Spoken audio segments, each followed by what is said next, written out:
It's okay. I'll want them back later. Um, so I wind up with a tavern quite by accident in Woodland Park, and there were a number of people who had confidence in our ability, and we took my wife and I took that business, and we got it up to doing about double what it was prior to us taking it over. And then the DDA came along, and I was really curious about the DDA because it had a very everybody was talking bad about it. So my wife said, "You need to go over there and get on that." And I had no clue what I was in for, but do it I did. And it's been a very enlightening experience. Learned about TIFs, tax bases, and how these assist cities and towns across America to prevent urban blight and to promote development. And as we know, development is not always the easiest thing in the world, because we have that three most important things in business, and that is location. So at the end of the day, when you have an area with 750,000 people, such as Colorado Springs, where there is an immense amount of business, as opposed to Woodland Park, where you have about 7,500 to 9,000 people, and you don't have an immense amount of business year round. Most businesses here rely on their summertime to get through the winter. And we all know that Chili's and Denny's and Applebee's and every place else, they have staff that do the analysis on whether or not it's a viable endeavor. So if money weren't an issue, and it's always an issue when it comes to development, because banks consider, what is that, high risk, I believe? Development is considered high risk lending for banks. Okay, so if it wasn't for the matter of money, I'm sure that place would have been developed a long time ago. Because I've found that a lot of people, first off, most people don't know how to manage that type of money. Okay, many people don't. And other people don't want to manage that type of money. They just don't care to be in that arena. I mean, I've talked to numerous guys who have been retiring from the military and tried to get them interested in the old Gorman Auction House or places like that to start businesses. Okay, finding those guys, finding those willing developers can be very, very challenging. So, but I've really enjoyed my time there on the DDA. I'm currently helping Tanner with as we go forward in waiting on the site plan, so that once this site plan is done and everything is approved and we know what types of monies are going to be exchanging hands, how the property is to be platted. Because until we have a proper site plan and some good ideas, that's the next step. Thank you. When you say you're helping Tanner, that's with the development? We're the development team, yes, Mayor. Yeah, okay, thank you. Council, any questions? Councilmember Neal. Yeah, Mr. Murphy, same question. How many years have you served on the DDA? It's been 5 years now, sir. 5 years. Anybody else? Councilmember Zuluaga. So Murph, I have the same comment that I had to Jerry. We received quite a historical negative email today from one of the town's members, and doesn't paint the DDA very well. So my question to you is, what's your vision? You expressed quite clearly finding the right combination, people who know how to manage development projects, et cetera. But what's your vision, given the past, what you've seen in the 5 years? What do you see forward? What do you see the positive contribution you're making to the DDA as you develop?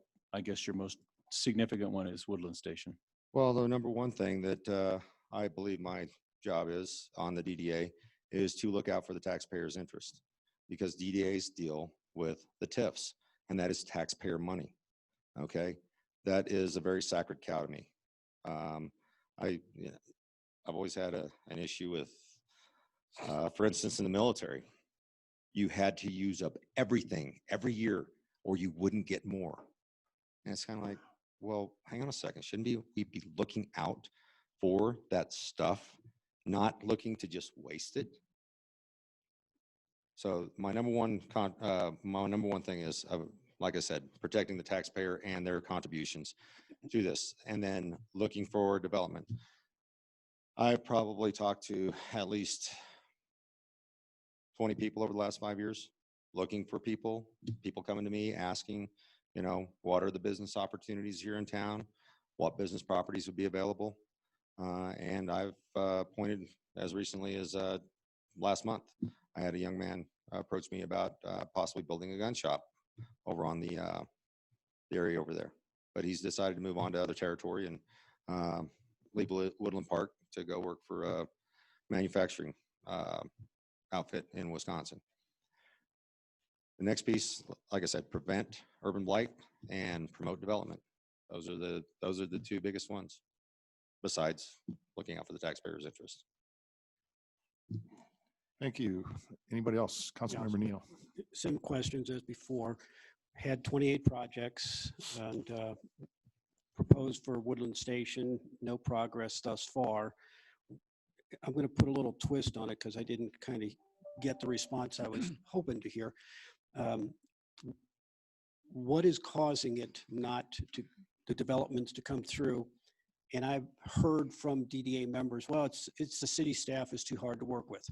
I don't buy that because it takes three parties in this case, the developer, the DDA, and the city staff to all get along. So tell me what you've done in the past and what you hope to do in the future different that might develop progress out there. Well, I believe one of the biggest things was there was consideration that there was going to have to be $3 million in investments to public improvements just on the highway. Okay. And when you're a developer, you're going to be looking at that as a major investment. And when are you going to see your ROI come through? Okay. I think that's been something that has scared off a lot of people, is that prospect. And we're sitting here today, we're on the verge of having a developer come in, and he has local investors as well. And hopefully the way this comes through is creative enough that it won't require the person to own a Brinks or a Wells Fargo bank in order to fund the projects. And that's where the DDA is also helping in considering how we fund, for instance, okay, there was a major corporation came into town, and we had 3 different presentations about getting a TIF, and I couldn't figure out myself because one was the developer, one was the corporation one, and something wasn't, I don't know, it just didn't, I was confused at the end of the day, who was actually doing the development. Okay, that development did not get a TIF. Okay, it was a major corporation, and TIFs are to help corporations along. They said this was at the outside edge of their investment category. Bottom line was they didn't get a TIF, but which those monies can now be used to help with that development. So there's all kinds of different things that are happening, and there's a lot of dynamics in these in the arrangement of TIFs and how it's done. So we're marching along, and we're looking for every way possible we can to assist this developer to make it go forward. Well, it won't be the grand. It won't be a $10 million development, but at the end of the day, it will revenues for that, and hopefully one day get that paid off. The bonds paid off, and everybody will be happy, and we'll be enjoying additional tax revenues from it. Thank you. You're welcome. Thank you. Council, any others? Put one more question on the table. Robert, Murph, I'd like to put one more question on the table, if I can. And that is, from what I understand, and I'm new to being the liaison for the DDA, but from what I understand, there is a mechanism in your charter that says that the property down on Woodland Station can be given away as an exchange or for free to a developer. I have a problem with that. So would you just tell me, how is that even reasonable and good for the people of Woodland Park to even consider an investor who comes in and says, we have this plan, and the DDA says, okay, here you go, here you can have the land? That That plays on the return on investment. Okay, The taxpayer wound up being the investor in this case because the city of Woodland Park purchased the property on the taxpayer's back because that's the only place the governments get their money. And then developments were examined and there was a lot of money spent on trying to get something going over there. And I think maybe some of them were a little bit too large for what was, what the capabilities were. Okay. However, if a developer came along who had that 1 in a million idea, okay, providing jobs and tax revenues. Let's say it was going to generate $1 million in a year in tax revenues, whatever that business was. Okay, would that be a bad thing, Darren? I didn't think so. Okay, so in order to help that developer get financing, that could be part of the schematic as laid out, showing if the developer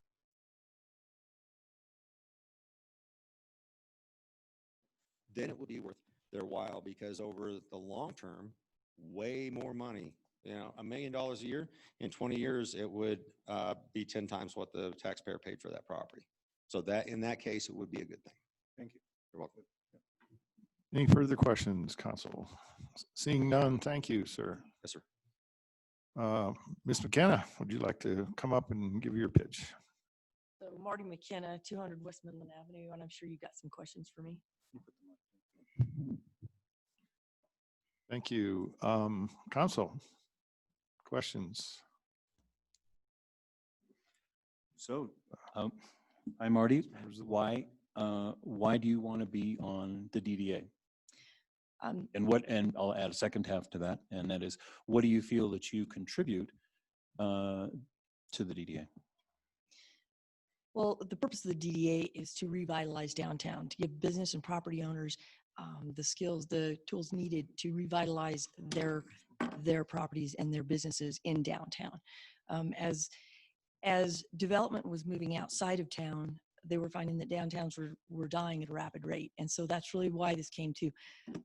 There's a lot of reasons I'm opposed to the DDA existing, but it's here, we're part of it. And I think taking an active part in helping guide that is important.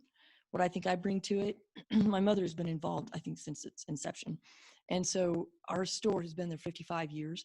My grandparents started it in 65. And so as a third generation business owner, I think that it's part of my duty to help not just my community, but definitely the downtown that my store is in.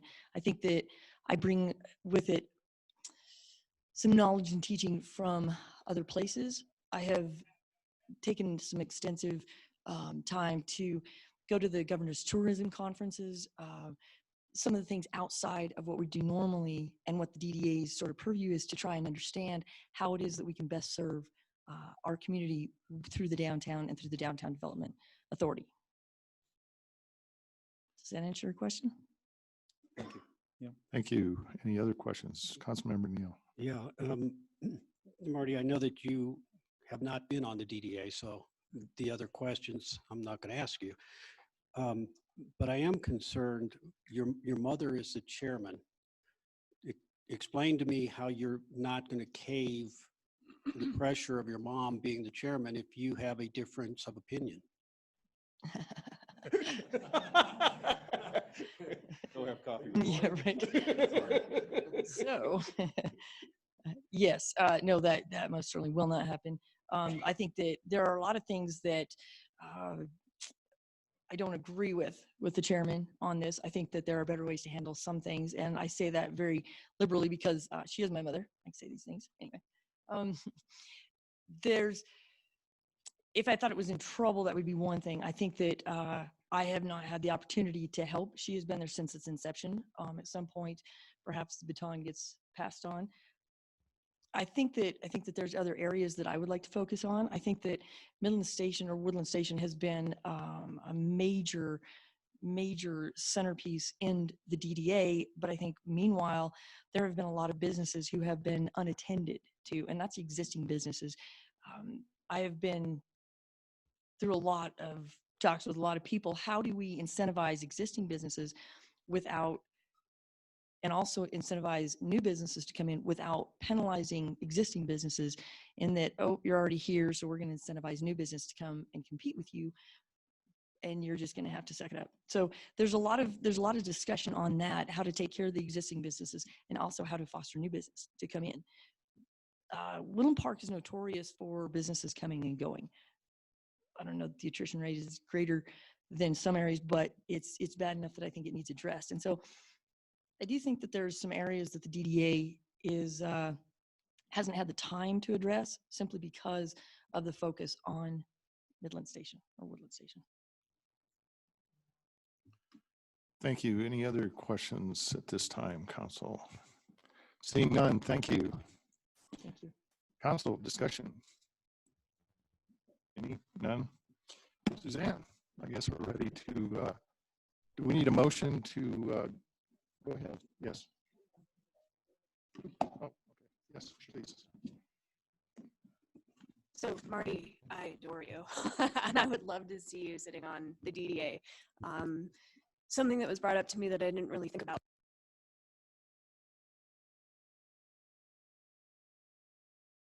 Say that knowing that I have 4 family members that could be sitting on that board. So if we're going to put family members on, I feel like it's probably not a good idea for me personally to vote for you to support putting you there, since I recuse myself constantly just out of my last name. So I want you to know that I support you being on it. I just wish that it would be at a different time. And thank you, Councilman Labar, and I appreciate that. I do know that this is an issue. Even if I thought that I wouldn't add something additional that she wouldn't, and if I thought that at any time there might be the conflict of that, I certainly wouldn't even apply. I realize that still it would be very difficult to put 2 members on the board, and I do understand that. Yeah, so thanks, Marty. Other discussion, Your hand was up first, Robert. Councilmember Zuluaga, please. So, Marty, I've had the same concern about whether it would be a conflict of interest, too much to have you and your mom on it. But as I think about it, I like your youth. I like your fresh ideas. I do like the fact that you're thinking for other areas in the community, for the downtown district. I think that's a plus. What I've been looking at is like there's a small pool of people who are eligible for the DDA. So I guess a question I didn't ask you, but would be a concern I have is, would you be a majority member on the DDA, or would you be a minority? In other words, are you a business owner? Are you on title as a business owner? Or are you so can you? Yeah, she's a business owner. You are a business, so you're on, okay. So you would be a majority vote.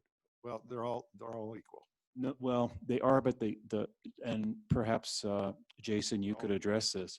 There needs to be a majority who are business owners or who live in the district versus those who are leasees. The leasee and the likes of council are what are termed minority members.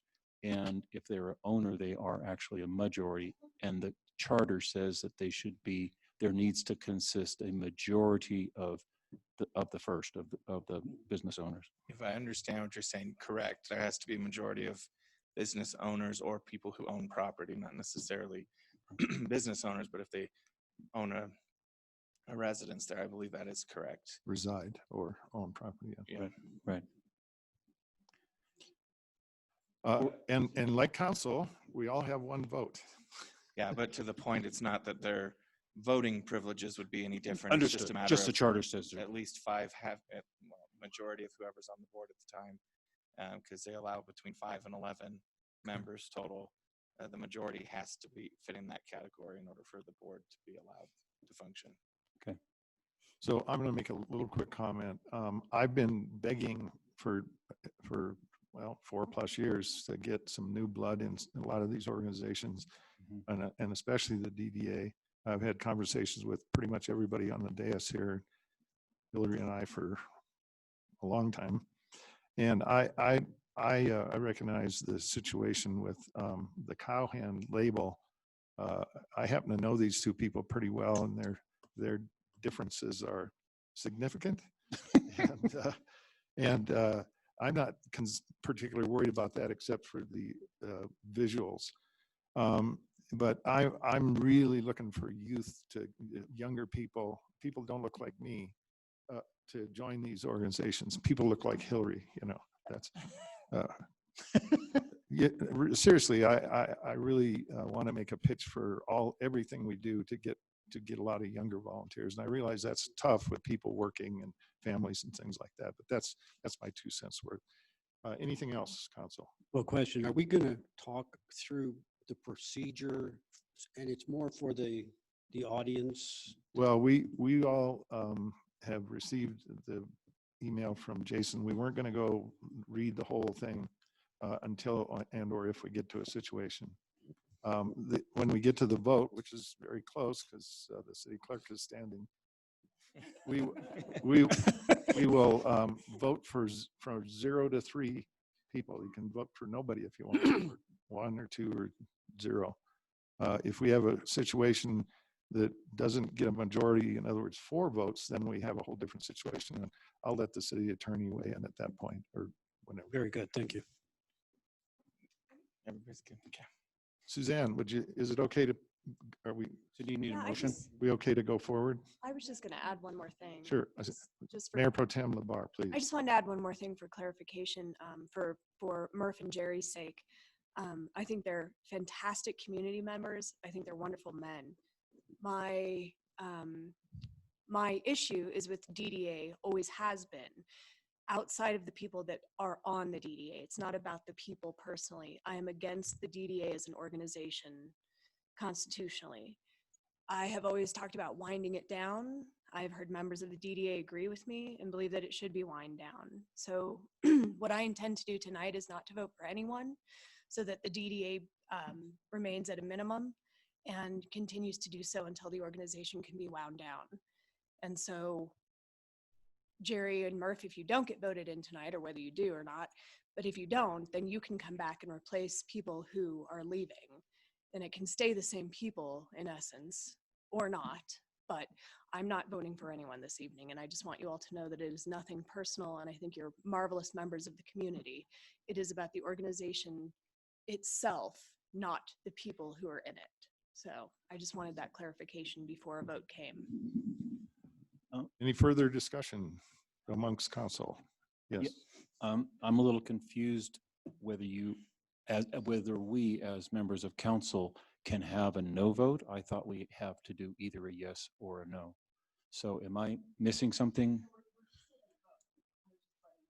We're voting for 0, 1, 2, or 3 candidates. You get to choose how many you want to vote for. So I guess And to who? try to who? clarify, Yeah, yeah, of to try to course. clarify the process question, we talked about this morning as far as whether we want to do this 3 separate votes for 3 separate motions, and it was decided, the mayor directed to go ahead and just have it all at once rather than belaboring the process to single people out all at different times, whatever the votes or everything might be.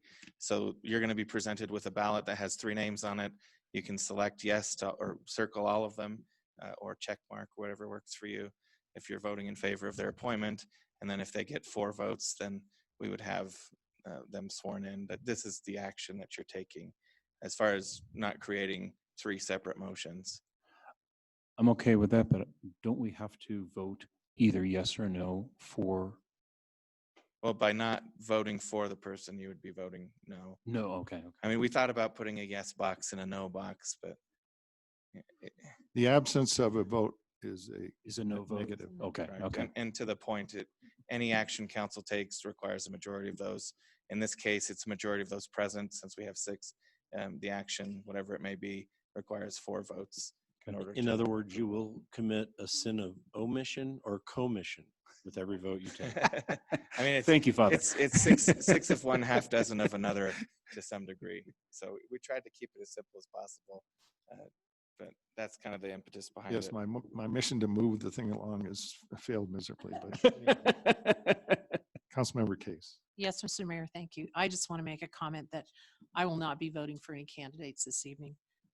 And the reason being that I, too, have been very vocal about my position that it's my intent to see the DDA wind down, as Hillary called it.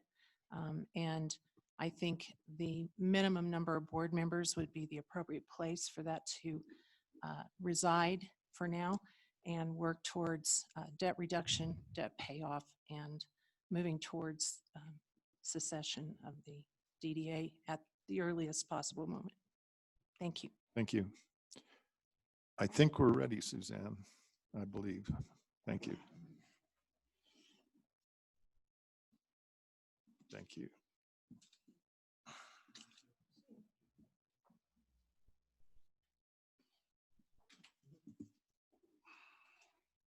Are you limping? What happened?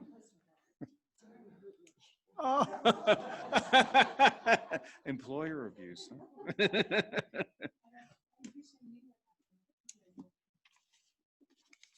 You have a comment on that, Darren? My circles don't. Oh, I messed it up. Oh, you can change it if you want. Want an airplane?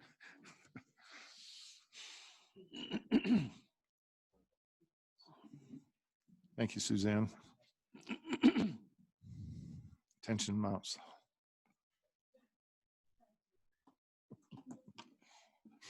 Mayor Carr, with your permission, I'll read them into the record. Please, thank you. Mayor Carr has voted for Elijah Murphy, Jerry Good, and Marty McKenna. Councilmember Paff has voted for Elijah Murphy, Jerry Good, and Marty McKenna. Sorry. Mayor Pro Tem Labar has voted for nobody. Councilmember Case has voted for nobody. Councilmember Neal has voted for nobody. And Councilmember Zulawaga has voted for Elijah Murphy, Jerry Good, Marty McKenna. So we have 3 votes for the 3 candidates, and then that's it. Thank you. We don't have a majority for anybody, but so we're moving on, right?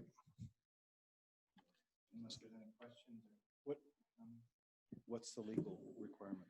So per the DDA bylaws, their bylaws state that they can have between 5 and 11 members. So at this point, there wouldn't be considered a quote unquote vacancy.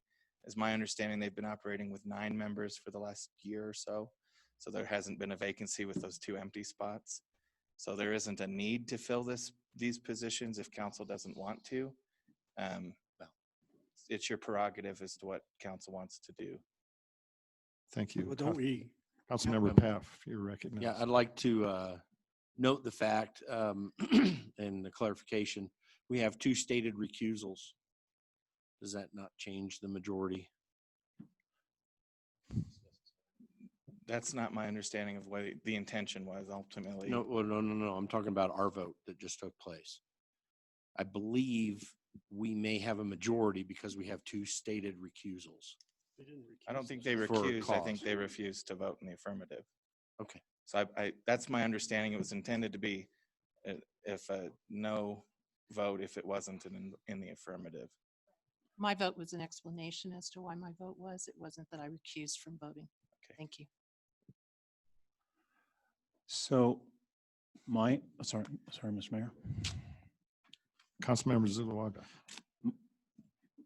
My understanding is that council voted and forgive me, it's one of the 2, either council voted for 9 members on the DDA board or the DDA board voted for 9 members. That was set as what they determined.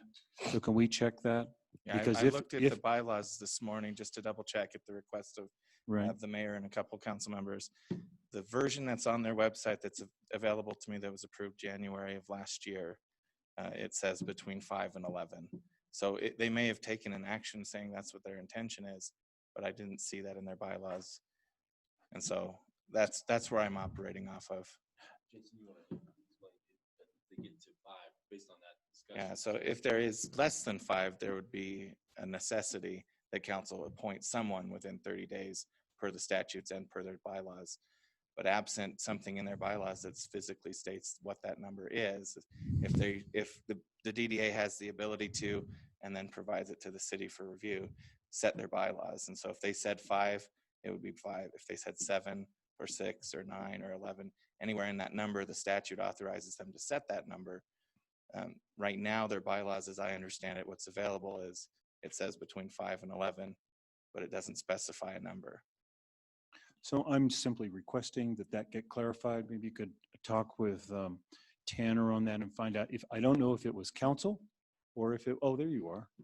Can you, I don't know how proper it is for you to speak on that issue that, We've About this nine. I'm looked just at this. concerned that- It is 9. we will do it. I've looked at it. It is, and I would say that that would Yeah. be something that the board would need to speak on and not an individual from the board. Well, it's something that's already in the bylaw record. Requires board action to change the bylaws. So I'm just suggesting that. And if the bylaws were changed without my knowledge and it's not updated, then certainly we'll bring this back. But that's my understanding is the way the current bylaws read. So I'm going to talk about who's on the board right now, because we need a majority of owners and residents, which currently that would be Mary Jo Larson, Tanner Coy, and Jan Wilson. That's 3. And then lessees, we have Nick Pennell and Al Bourne, 2, and then the council liaison. So we don't actually have a majority, except for the council liaison. It's Doesn't- kind of a doesn't count. cloudy The situation. requirements for the council liaison just basically don't count in the Okay, calculation for that purpose. all right.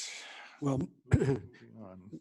the question I have about the procedures now, that it's a 3 to 3, is it's my understanding in reading the email that you had put out, that we would be voting at the next council meeting, and we will continue to vote every council meeting, even if it's a deadlock, until such time as we may move in a different direction. Certainly. So we do have the resolution that council passed a number of years ago that says any tie vote on any city business is an automatic motion to table to the next meeting. We suspended that during the deliberations for your council appointee, but that didn't occur today. So that would be correct. This would be automatically tabled to the next city council meeting. I will entertain a motion if somebody has one. Otherwise, we'll move on. I'd like to make a motion that we table the appointment until next council meeting. Do we have a second? I'd second that. I don't think that's correct. It's not a tie, it's 3-0. You only table it to the next meeting if it's a tie. I don't mean to disagree, but I'm. I understand, but it depends on how we're handling the no votes. If those are no votes or if they're abstentions, that's the issue. And it's my understanding, and we can redo the vote if that's what's necessary to make sure it's clear for everyone. If it was not circling in the affirmative, it's intended to be a no vote to that appointment. Mine is Mine is a no vote. 3 no votes today. Today. And Mine is 3 no votes today. Okay. okay, Yeah, we affirmed that already. okay. So does that help clarify? Yes, sir. Thank you. Okay, I'm sorry. So I had a motion from Councilmember Neal, and I don't know who the second was. Robert. Thank you. Carr? We're tabling. Yeah, so yes.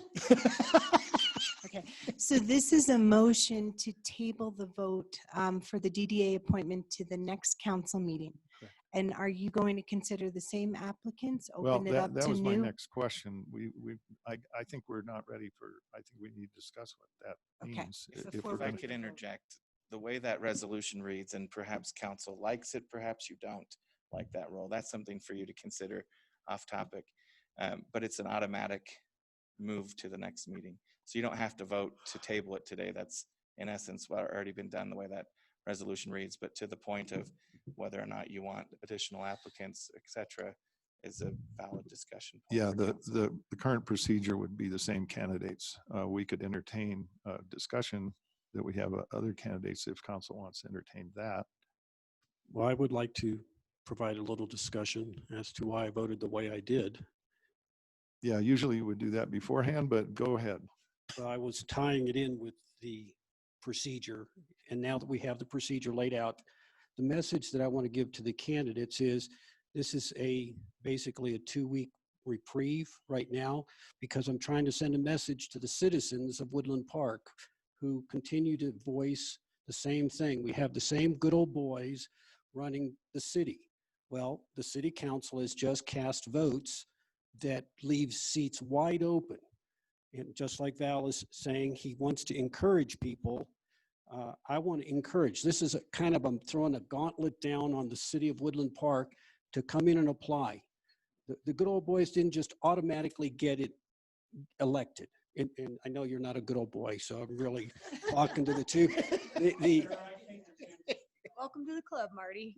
I understand. There's people saying that we keep having the same people over and over on the same boards. So, Kind of like bringing offers, right? yeah, kind of like. Let's try to So avoid what I have tried to do- characterizing anybody, please. Very well. This is to let the city know it's wide open. Everybody's complaining, or several people have spoken to me complaining that we have the same people sitting on the same councils. Well, this is your chance to step forward and apply for the board and go through the same process these three. Because in 2 weeks, if there are no new candidates, then we're going to take another vote and the outcome might be a little different. But this is for Woodland Park citizens to know the positions are wide open and you have council members willing to appoint new blood. But this council member is willing to appoint the good old boys and young ladies if nobody steps up to the plate. I've kind of studied the statute, and we're going to have the exact same candidates.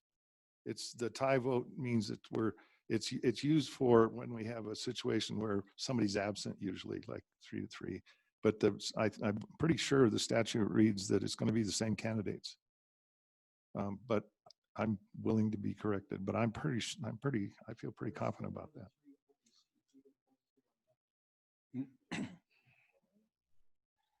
So anyway, we're going to do something in 2 weeks, right? Is that what the point is? And And by then we'll have figured all that other stuff out.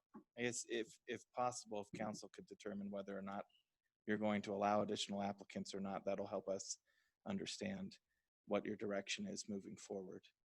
The way the resolution reads is that it'll be that agenda item will be automatically tabled to the next meeting.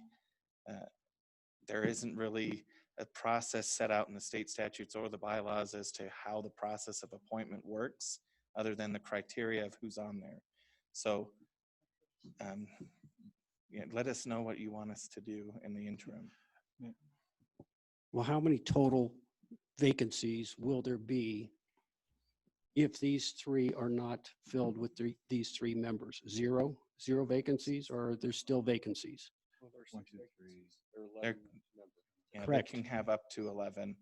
I believe this would be down to 5, or would it be down from 9 to Three There's offices. there's No, three. it It's would the be three. So it would be This- 5. It'd be 6, three. including council.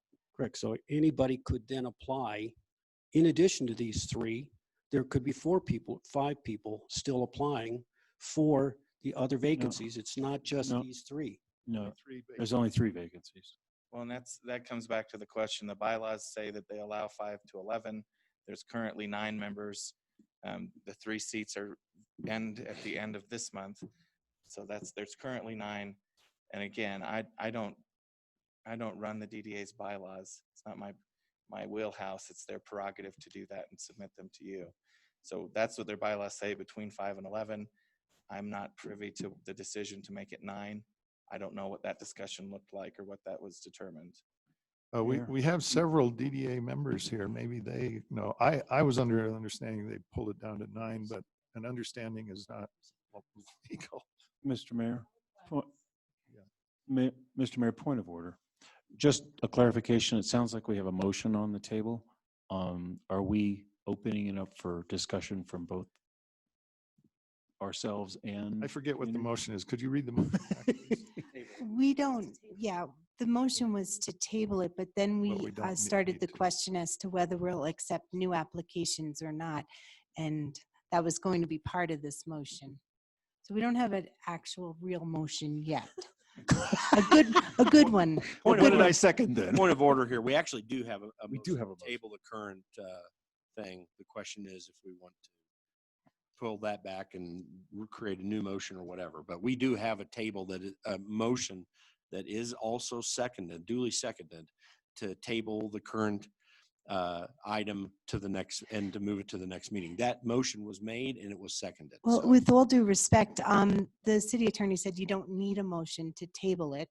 That's what he just said, because the resolution automatically does that. So Well, that's, nonetheless, we went through the formal process of a motion. I mean, even if we don't have to, that doesn't mean we didn't. So either we can pull that back, but I mean, I just, as a formal thing here, we made a motion, it was seconded. Are we going to proceed with the motion or are we going to pull it back? The motion is on the table. Exactly.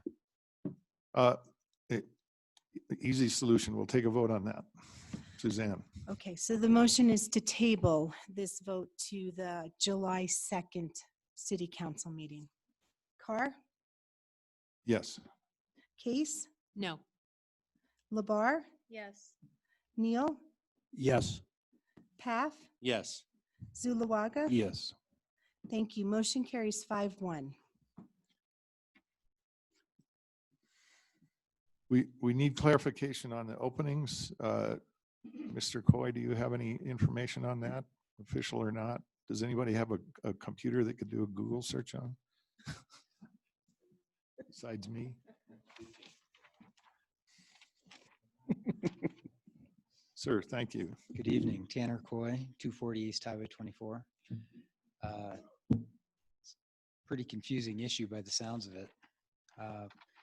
My understanding, per DDA's legal counsel, after many numerous conversations about it over numerous years, is that statute requires the DDA board to consist of not less than 5 nor more than 11 members. That number is set by the council, not the DDA board. We can put whatever we want in our bylaws, but it's really up to you. Our bylaws definition of the number of board members is really irrelevant. It's your authority that will decide the number. You also have to appoint them. The board members have to meet certain qualifications, and there are 2 essential categories. Any stakeholder in the district, it essentially counts. So resident, property owner, business owner leasing property, or manager, employee, or agent of a place of business or a business who's located within the district qualifies. Now, the majority of those appointed must reside in or own property in the district.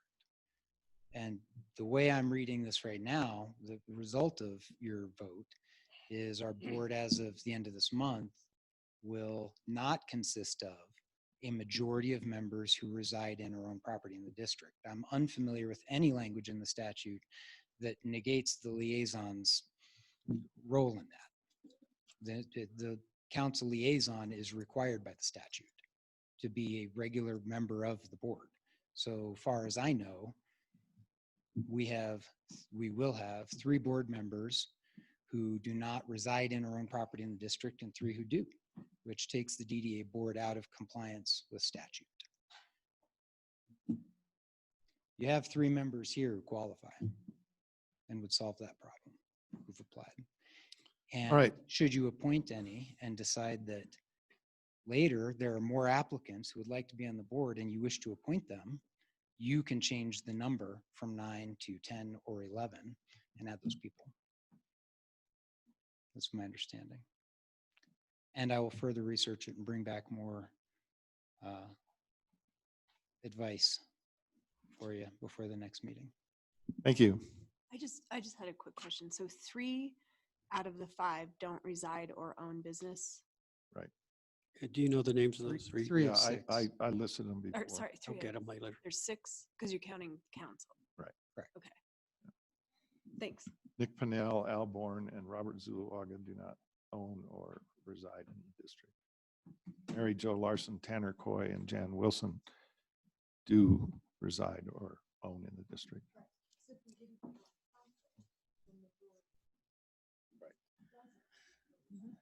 So to the point, it's a, As a regular board member, I don't think council's counted in the 11. Am I wrong in that? I believe so. It The, is the counted? language is really pretty clear. It is counted in the Sure, 11. they have it. The statute requires not less than 5 nor more than 11, and that at least one member is of the governing body. And they're a regular voting member. Well, that sounds out of compliance to me. yeah, the strict reading of CRS 3125-805 is exactly that. A majority of the members appointed shall reside or own property in the downtown district. The board shall consist as follows: at least one member shall be a member of the governing body, appointed to serve at the pleasure of the governing body. So that has equal stature. So we're really at 3 and 3.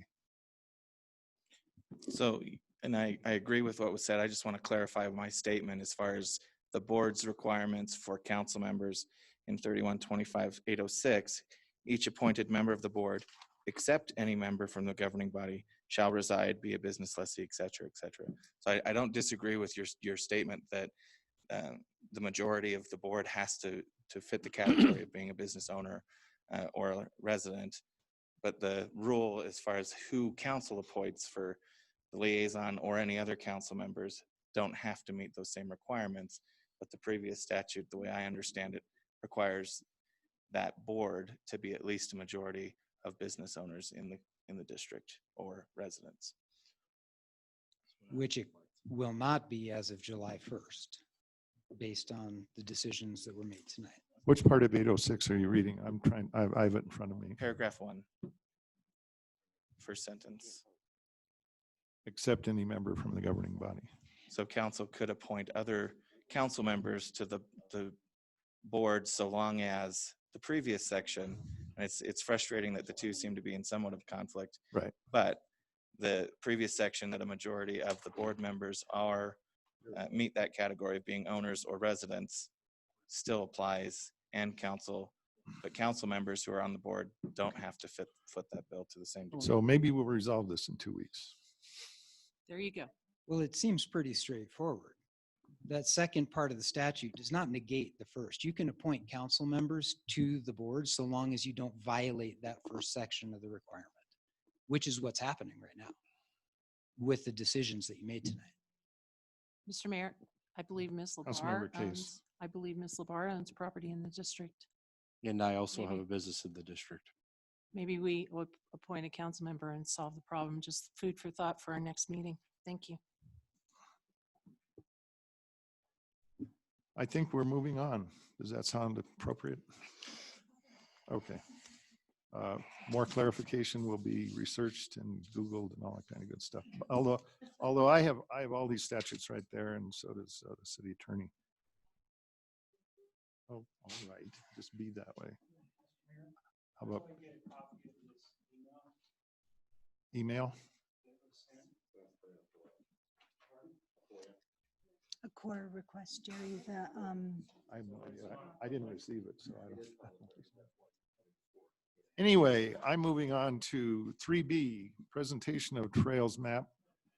Executive Director Drew Stoll, Great Outdoors Consultants, please. Second. Great. It's gonna be a long meeting, Mayor. I know. I'm supposed to be home by 8:30. Good luck. I could be. You could. I should have 5 and you could take another vote. Good evening. My name is Drew Stoll. I'm the Executive Director of Great Outdoors Consultants and Director of Great Outdoors Adventures. My able assistant here that you all known for very years. Hello, Some will Bill. know me, some don't. So, Hi, Bill. Who are you? Former city engineer and public works director, Bill Allspock. I was the city engineer and public works director for almost 10 years for City of Liverpool. Thank Hi, you. Bill. Location, folks, if you would. 19251 East US Highway 24 is our business location. Thank you. All right. Well, yeah, I'll just kind of give you an overview. Sally invited me to come and present the map to you today. The reason I say Bill was my assistant, we're really partners. He and I have been working on maps together for many years in the area. Well, also wanted to acknowledge, How are you? there's Sally back there. My wife Angelica, she's also my business partner in Great Outdoors Adventures as well. And she's here supporting as well. But so yeah, so kind of to give you a little bit of history and background. Bill, you know, he and I have known each other for years. I designed maps for different places around the country. I lived in Fort Collins a long time, and Bill said, "Hey, Drew, we really need a great map of Teller County." And so that was in, I think, back to like 2014 or so. Bill was already collaborating with our consulting firm as an advisor, and he said, "We really need a great map for the National Forest." So this was the map that, and we actually did this in partnership with the city. For those of you that remember that. If you want to just hold that up there, that side there. But anyway, so we created a trail map in partnership with the city, and the deal was the city bought a certain number of quantity to them. It was kind of the seed money for us to make the investment in creating the map, and this is actually the most commonly used map for the National Forest in this county now.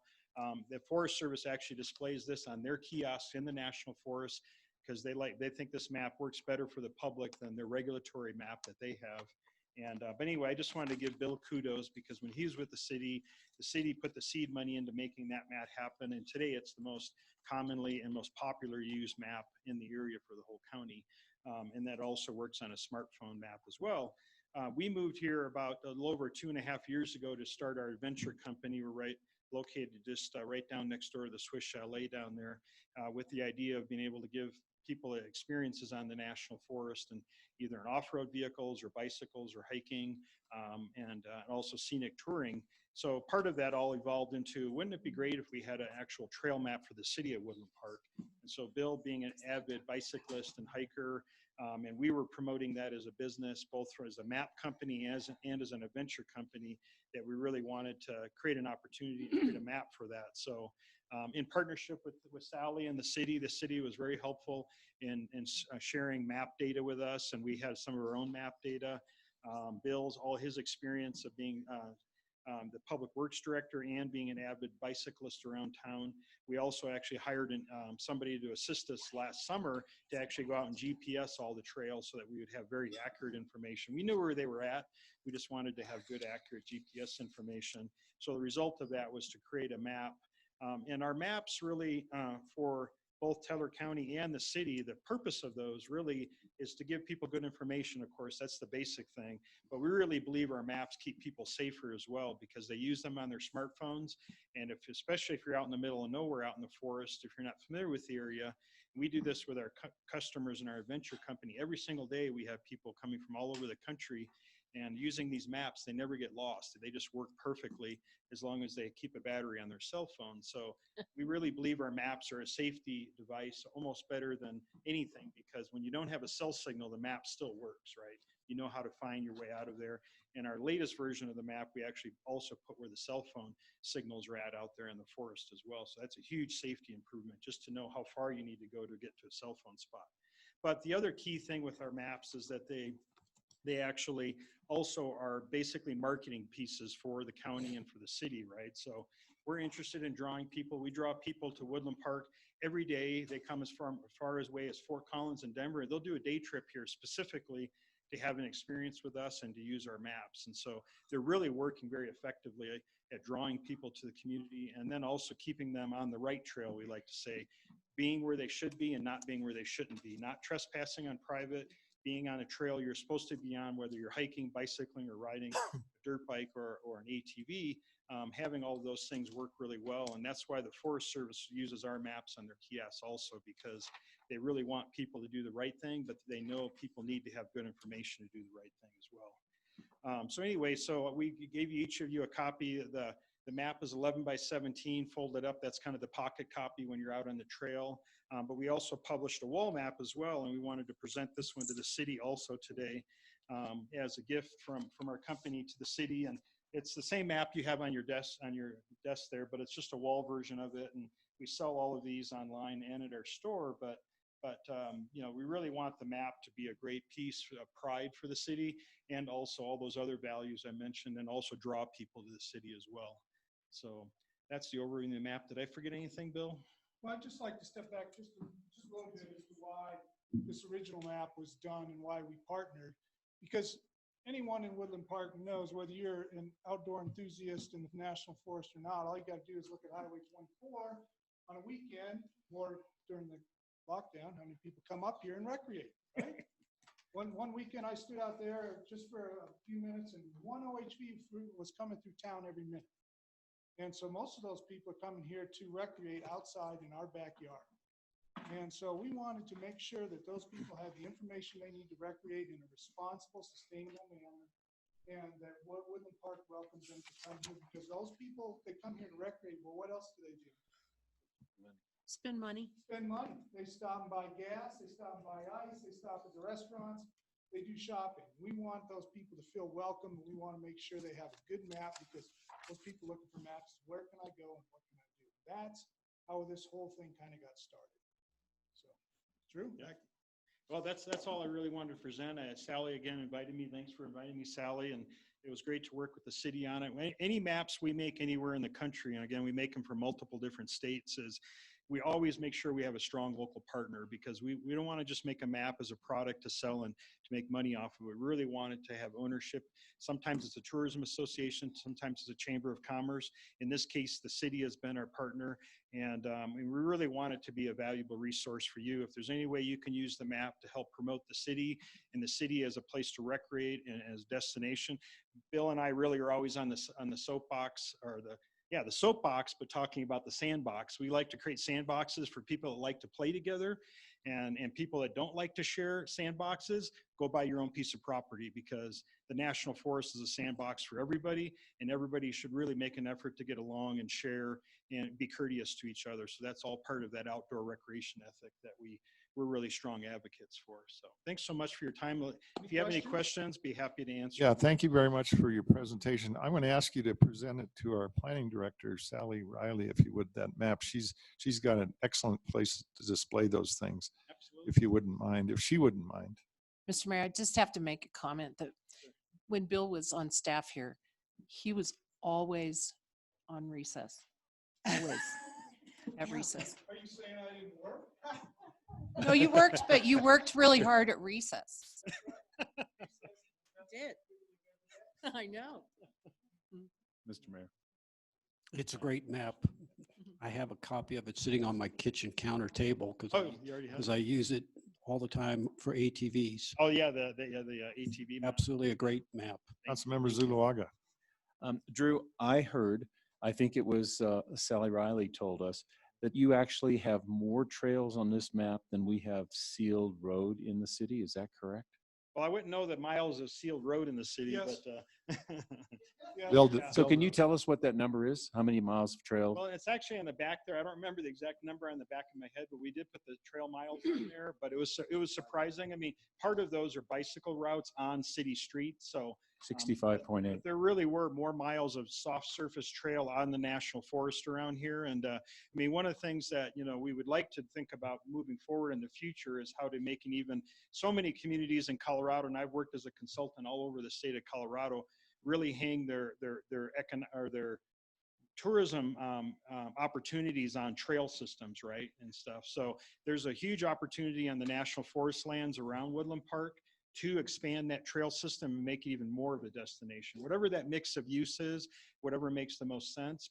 And I know Bill and the city has worked on some of those concepts in the past, but the idea with this version of the Woodland Park Trail Map is really kind of an inventory of what we have out there now. And we only showed on the map, the trails that we feel were not impacting private property by crossing private property, or they were unsustainable trails going straight up and down a hill. We left those things off, but there's still lots of opportunity out there to better connect things together, to create appropriate parking so that people in neighborhoods don't feel like they're being imposed on with trail parking, because really that parking area hasn't been established formally for public parking, right? So, and so there'll be some more growing pains as some of that stuff happens, but there really is an opportunity to improve the trail system around the city, but it's going to take a lot of leadership from the city and perhaps the county going to the Forest Service and lobbying for that, because the Forest Service won't make that happen on their own. It really takes a strong local initiative to basically get the Forest Service to the table. And I do a lot of consulting work for the Forest Service. So they're very responsive, but they're not going to take initiative themselves. It would take the citizens group and in conjunction with the city and probably the county to say, this is very important to our city and our economy. We really would like to sit down at the table with the Forest Service and make this even better trail system. So, awesome. Thank you. We're well past our 15 minutes for those. If we could get a picture, I'd appreciate that. We'll move on.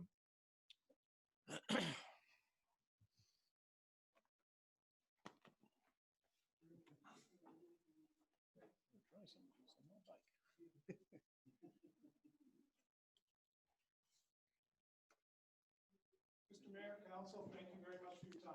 Thank you. Thanks, You Drew. guys, thanks for your work. Thanks, Drew. We'll move to additions, deletions, and corrections. We have two.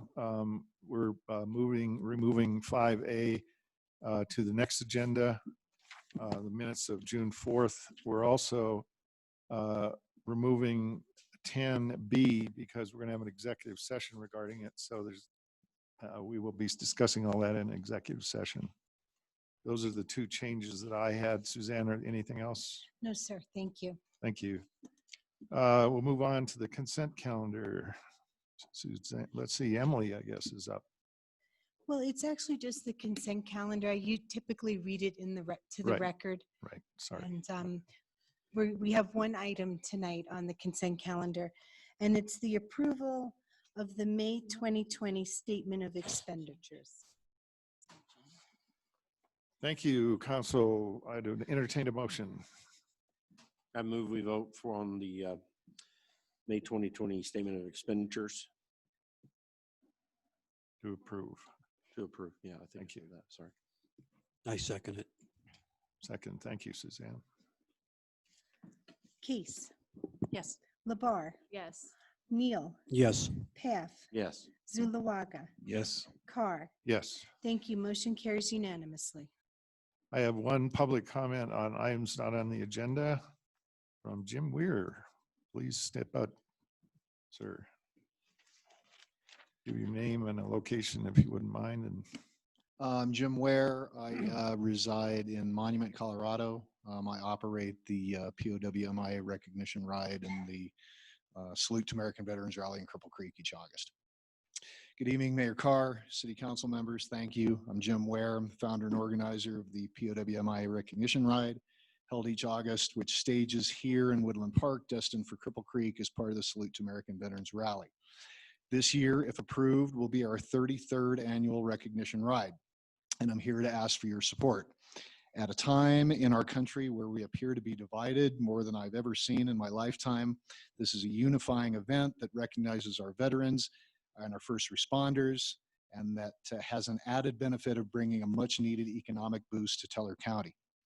Every year, the ride is operated by volunteers, and any proceeds are donated to local veterans groups, or veterans causes here in Teller County. As the council will recall, in 2018, we were honored to be able to make a substantial donation to the Eric V. Dixon Memorial in Memorial Park. And last year, we were able to assist the Elliott Robbins family from Florissant by donating $2,500 to the Elliott Robbins Jr. Scholarship Fund. Just to remind you, Robbins was the U.S. Army Special Forces soldier killed overseas last year. This year, the 2020 recognition ride is scheduled for Saturday, August 22nd. For the past 10 years, we've staged the ride at the Woodland Park High School parking lot. We typically get about 800 motorcycles show up beginning around 7 a.m. and by 10:30, we have cleared Woodland Park and things around here go back to relatively normal. The highway through Woodland is shut down by the Colorado State Patrol for about 20 minutes while the bikes get out of the city. Woodland Park has been gracious in the past by providing police support to close the roads and manage the motorcycles getting out onto Highway 24. Chief DeYoung and his crew work with Teller County Sheriffs and State Patrol, and we have been blessed to have no issues due to their professionalism. This year, we've been working closely with the Teller County Combined Team to ensure compliance with all current and existing public health orders and amendments, and we are preparing for final approval by the county commissioners acting as the Board of Health. We had a successful meeting with the Cripple Creek Council last evening, and prior to going to the Board of Health, I'm seeking your support. In conclusion, my intent this evening is to inform you of our intentions, gain your support, and comply with any additional requirements or stipulations you or staff may have prior to scheduling a final hearing with the Board of County Commissioners. To that end, we are requesting Woodland Park's position in writing as soon as possible so that we can make that part of our packet for the approval process. We hope that the City of Woodland Park will again agree to support the ride and the veterans and patriots who participate. Thank you for your time this evening, and I can answer any questions that anybody may have at this point. Thank you. We may or may not have questions. Anybody have any discussion? I have one. Yep. Um, Mr. Laga. Jim, you were telling me earlier that you have with both riders, probably about 1,000 people who come and stage themselves here. Yes, sir. So, Typically. and I had talked with you about if you're doing it at the high school as one of the stage grounds, have you considered or thought about where the second one would be? So that you can keep the collection numbers. Well, you know, depends. I mean, the first thought is just to limit, if there is a limit put on the number. Okay, so today the number is 500 per the governor's directive as far as a, you know, gathering. Okay, and there is a square footage piece to that. So, you know, that may play into it. We anticipate by the third week in August that that number will change, will probably be bigger. So our move would probably be just to limit.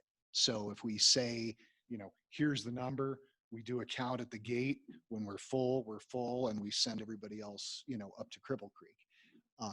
A second staging area might, you know, be a possibility, but that would really be on discussion with the chief and his crew on, you know, the additional logistics, because it's really their job to get us out onto the highway. And this is where, you know, the City of Woodland Park has been in support, is, you know, providing the police support and the road closure support. And, you know, that is obviously police overtime city expense that, you know, we do not pay for. So we would, you know, be happy to entertain a second staging area, but I think we got to get a little closer. So, you know, what we're looking for this evening really is, you know, support for what we've done in the past. And then if we're going to expand that, that would have to be another discussion.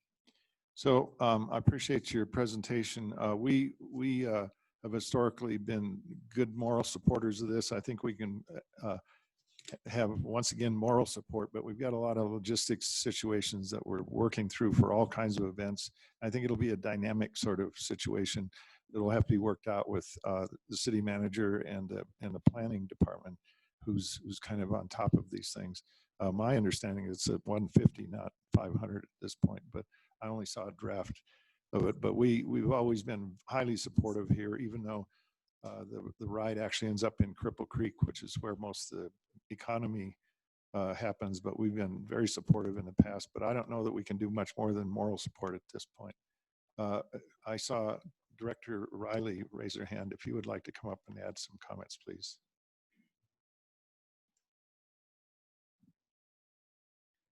Thank you, Mr. Mayor.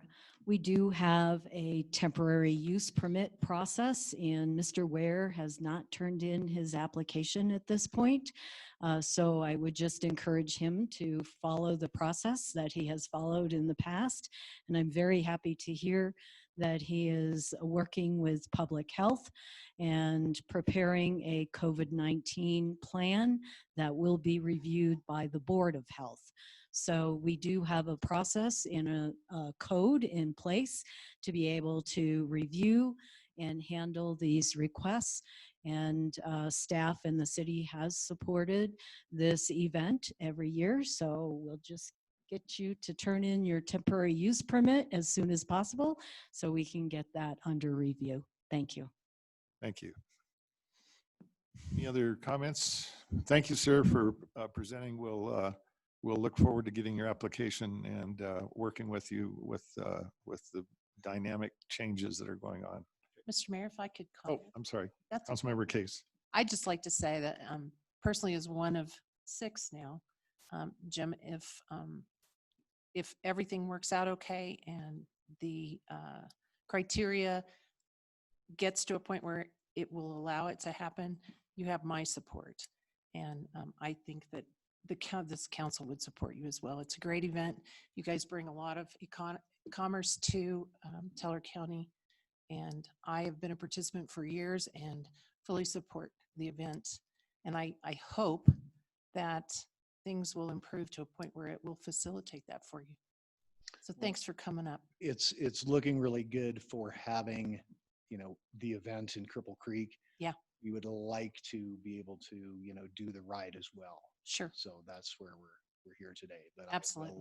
we will tomorrow get the process going. And we, I got to be honest, it's been so sketchy up until this point that we were not going to, bother anybody, especially under the circumstances with additional paperwork and approvals and things like that. So yesterday, when we really got the thought, when the new criteria came out and we were, presented with the team here that, it's a real good possibility it's going to happen. We thought first thing was we better come here and give you all a heads up that, we're pushing forward now. Yeah, we appreciate you getting the date.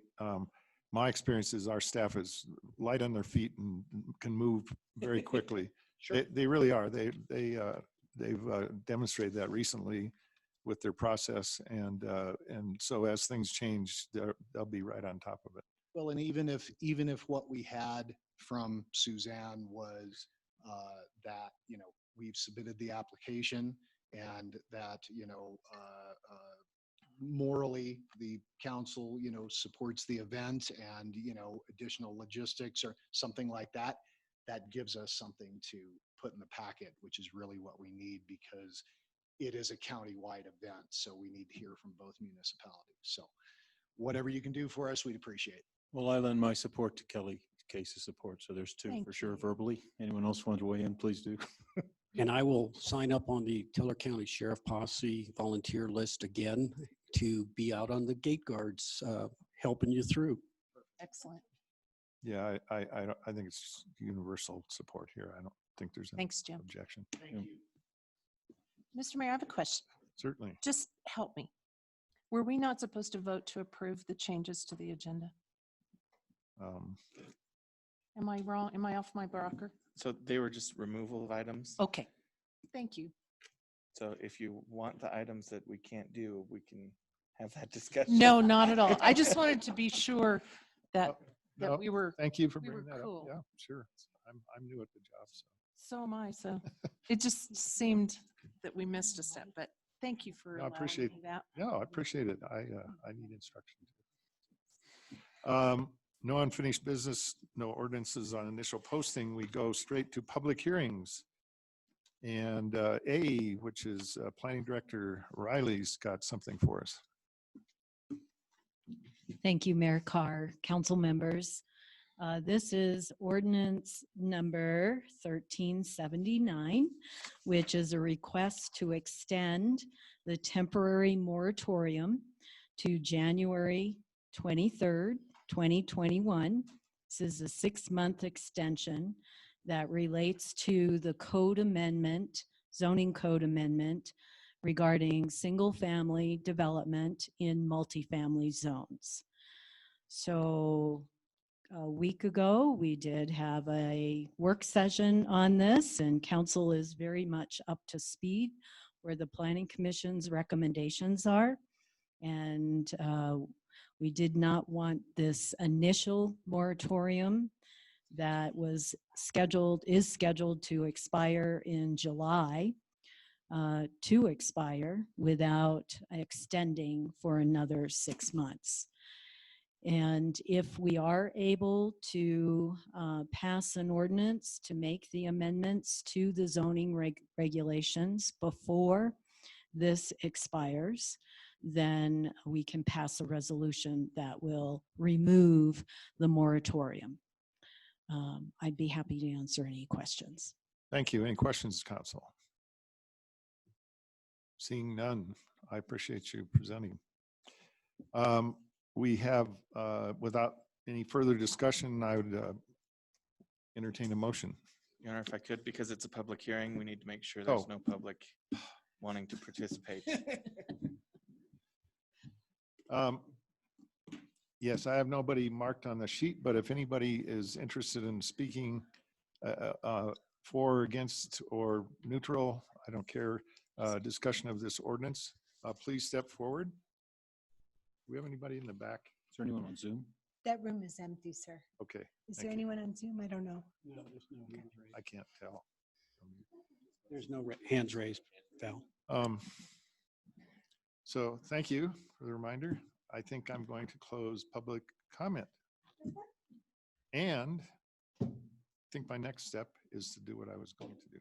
I'd like to make a motion to approve ordinance number 1379, series 2020 on initial posting, extending the temporary moratorium to January 23rd, 2021 on accepting applications for detached single-family uses in multifamily suburban and multifamily urban zones. I'll second that. Suzanne. Labar, I've actually recused myself on this vote every time, so I'm going to continue to do that. okay, thank you. Neil, Yes. Path, Yes. Zulawaga, Yes. Carr, Yes. Case. Thank you. Motion carries 5-0. Thank you. Thank you, Director Riley. We have new business, which also has public comment. Please remind me. Discussion of an ordinance amending the Woodland Park Municipal Code, appearance of names on the ballot. City Attorney Jason Myers, you're up.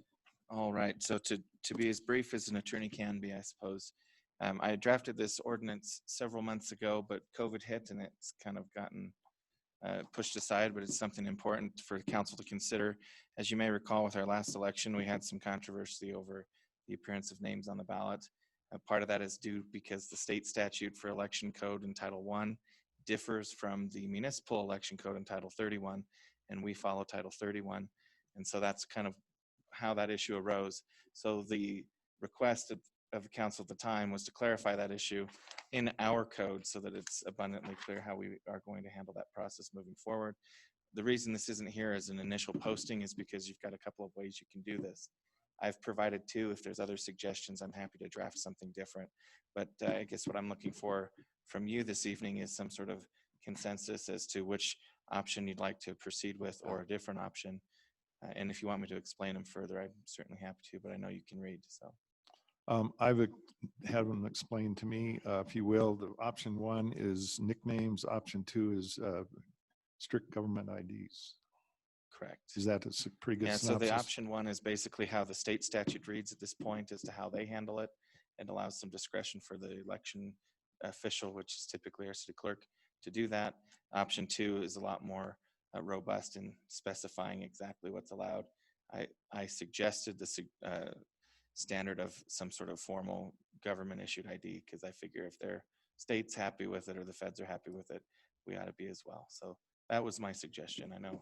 Thank you. So we're discussing which option we want, option 1, 2, or Z, if we have one of those. And Councilmember Papp, you raise your hand. Yeah, so as anxious as I am,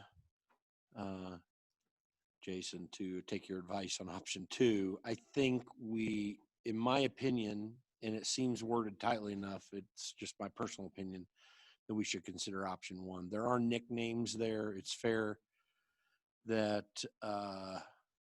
that someone named William really is never known that way, and Bill, and to be able to clarify Bill, say he's William Jones, We got one person in the city named William Jones.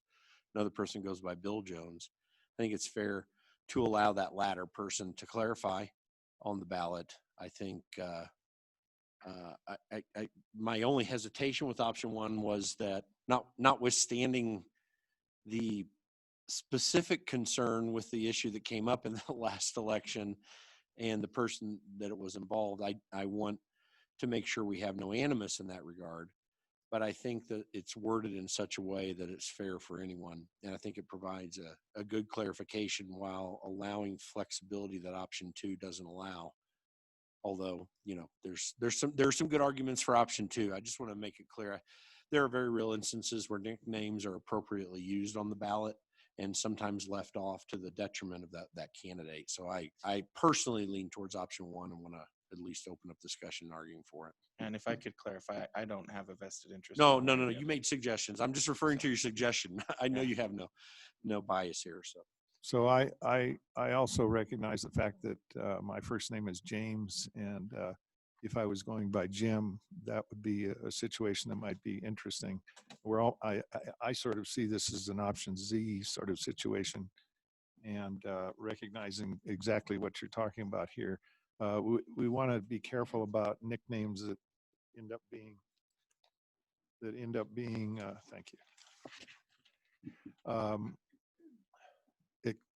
Product names and things like that. I don't know if we have a list of names, William equals Bill, Jim equals James kind of thing. Recognizing the situation here, I hadn't really thought about that, even though I have one of those things. People say, what's Val short for? Well, in this case, it's not short for anything. It's Val. But I do have a first name, James, that if my dad wasn't using that, I would use. Further discussion, Councilmember Neal.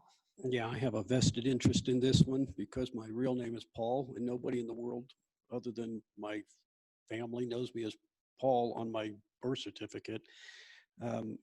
If we go with option number two, where it has to be a document, a government issued document with a registered name, I would hope we would expand it because I do have a legal alias filed with the Department of Defense. It is Rusty. I have gone by Rusty for my entire life, so it's a legal alias. But by the option two as presented, it is not a government issued identification card. So I would not be able to be Rusty Neal, which is what I go by. Not even on your DOD card? Not even on my DOD. It's on my DOD security clearance paperwork so that they could find me for obvious Which reasons. is not typically offered at the moment. Correct. Of it. Yeah. Yeah, so I lean towards option number one because I know that I'm grandfathered into that. But if it goes to a vote and people are in favor of option two, I would hope we could expand it to officially submitted government paperwork to prove that a legal alias does exist. If I could ask the city attorney about, Rusty has a good point. It's a little different than Paul equals Rusty, whereas William equals Bill kind of thing. Is there any hope for solving that issue? Yeah, under option one, it talks about a nickname is intended to be a familiar form of a proper name. The previous portion of it, it talks about they can only have one nickname if the candidate regularly uses the nickname and the nickname doesn't include anything. So I think that flexibility exists. Again, when I drafted this, it was well before the last election. So any changes or modifications you guys want to make, you have the authority to do that. As the council, we get to set you guys get to set the standard for the local elections. I think option one makes the proper distinction here. What we're talking about are names used. So for example, the golfer Bubba Watson, I actually think that's his real name. But if you, in the South, when people are named successively the same way as their fathers over time, once you get to that third one, it is very common to call that person Trey. So Trey Gowdy, the former congressman of South Carolina, is called Trey, not because of his real name, but because he's the third. So I think the distinction we're trying to make is through trade business style names, and personal names that are used for any purpose. Sorry to be redundant there. So I think Rusty and I agree on this. I think preference to option one, I was looking over the language of it. I think it makes a very clear distinction about business trade names as opposed to personal names. And say two Bubba Watsons were running on the ballot and they were both known as Bubba, but one had a real name and one that was their nickname. It would be very fair for the other person to not be, and the one person was famous and the other one wasn't, or well-known. It would be very fair for the person to be able to utilize the name everyone knows them by under that circumstance. And I just use that as an example. So I think option one does the best job of distinguishing what we're trying to get at here. The other problem with using business trade names is not just because they may have their own, a notoriety of their own because of the progress of that business. It also gives someone on the ballot an undue and unnecessary opportunity to promote their business. And that's not what we're doing here. We're trying to clarify that people can get on the ballot based upon what they're known as and how they're recognized in a community, and without unduly harming them because people could be confused. So I'm strongly in favor of option one. I think we could take a look before the final vote on this and kind of mull it around a little bit and make sure we think the language is tight enough, but I like it the way it is. Councilmember Zuluaga.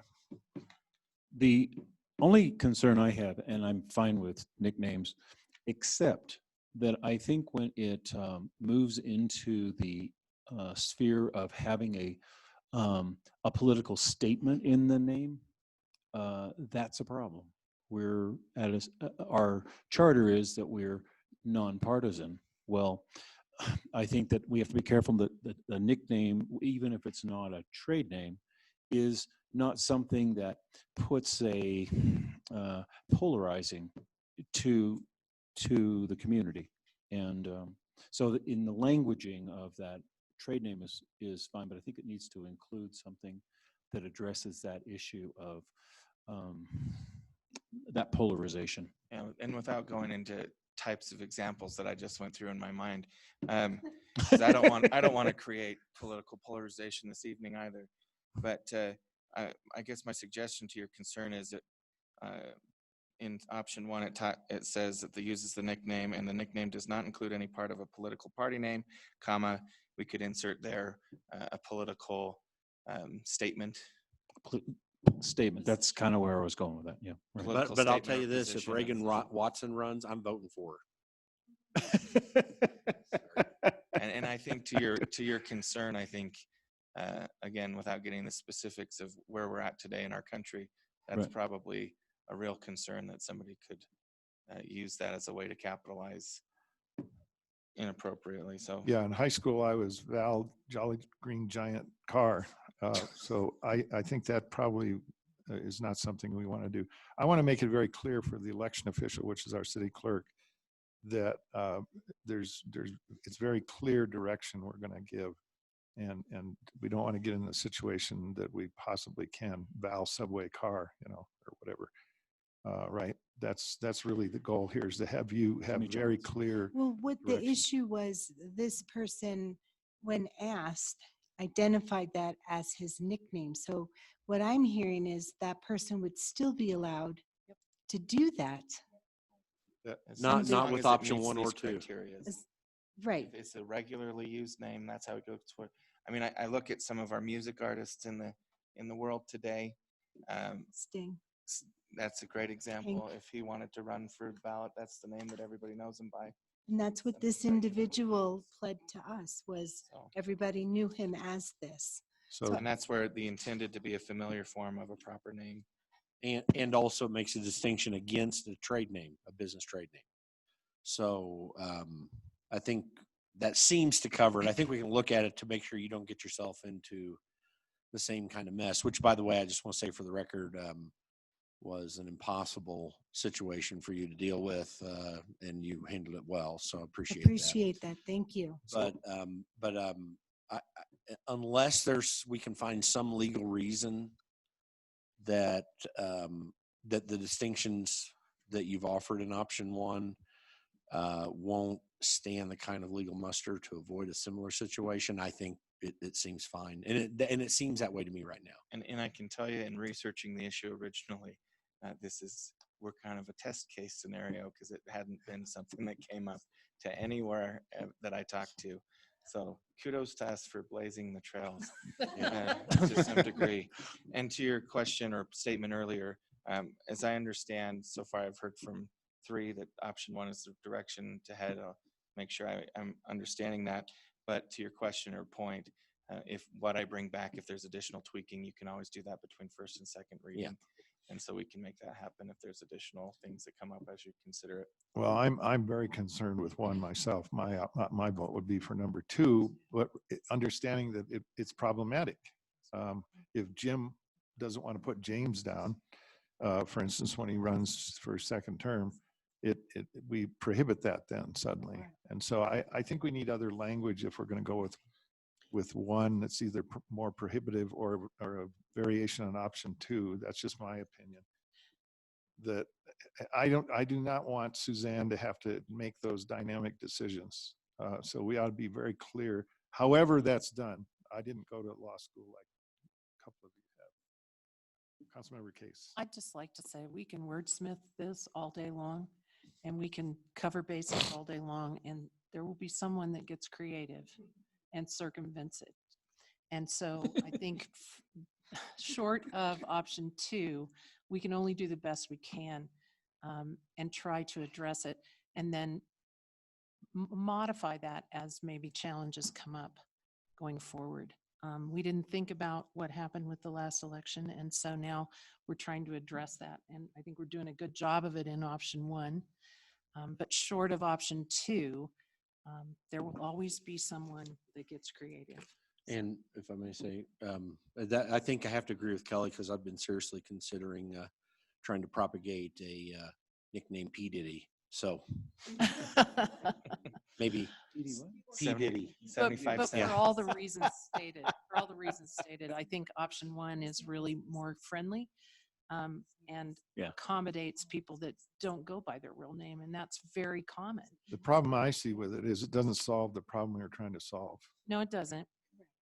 No, it doesn't. I Akbar just want to say for the record, haircut. I think it does, is if we make sure the language is tight enough because of the distinction about business trade names.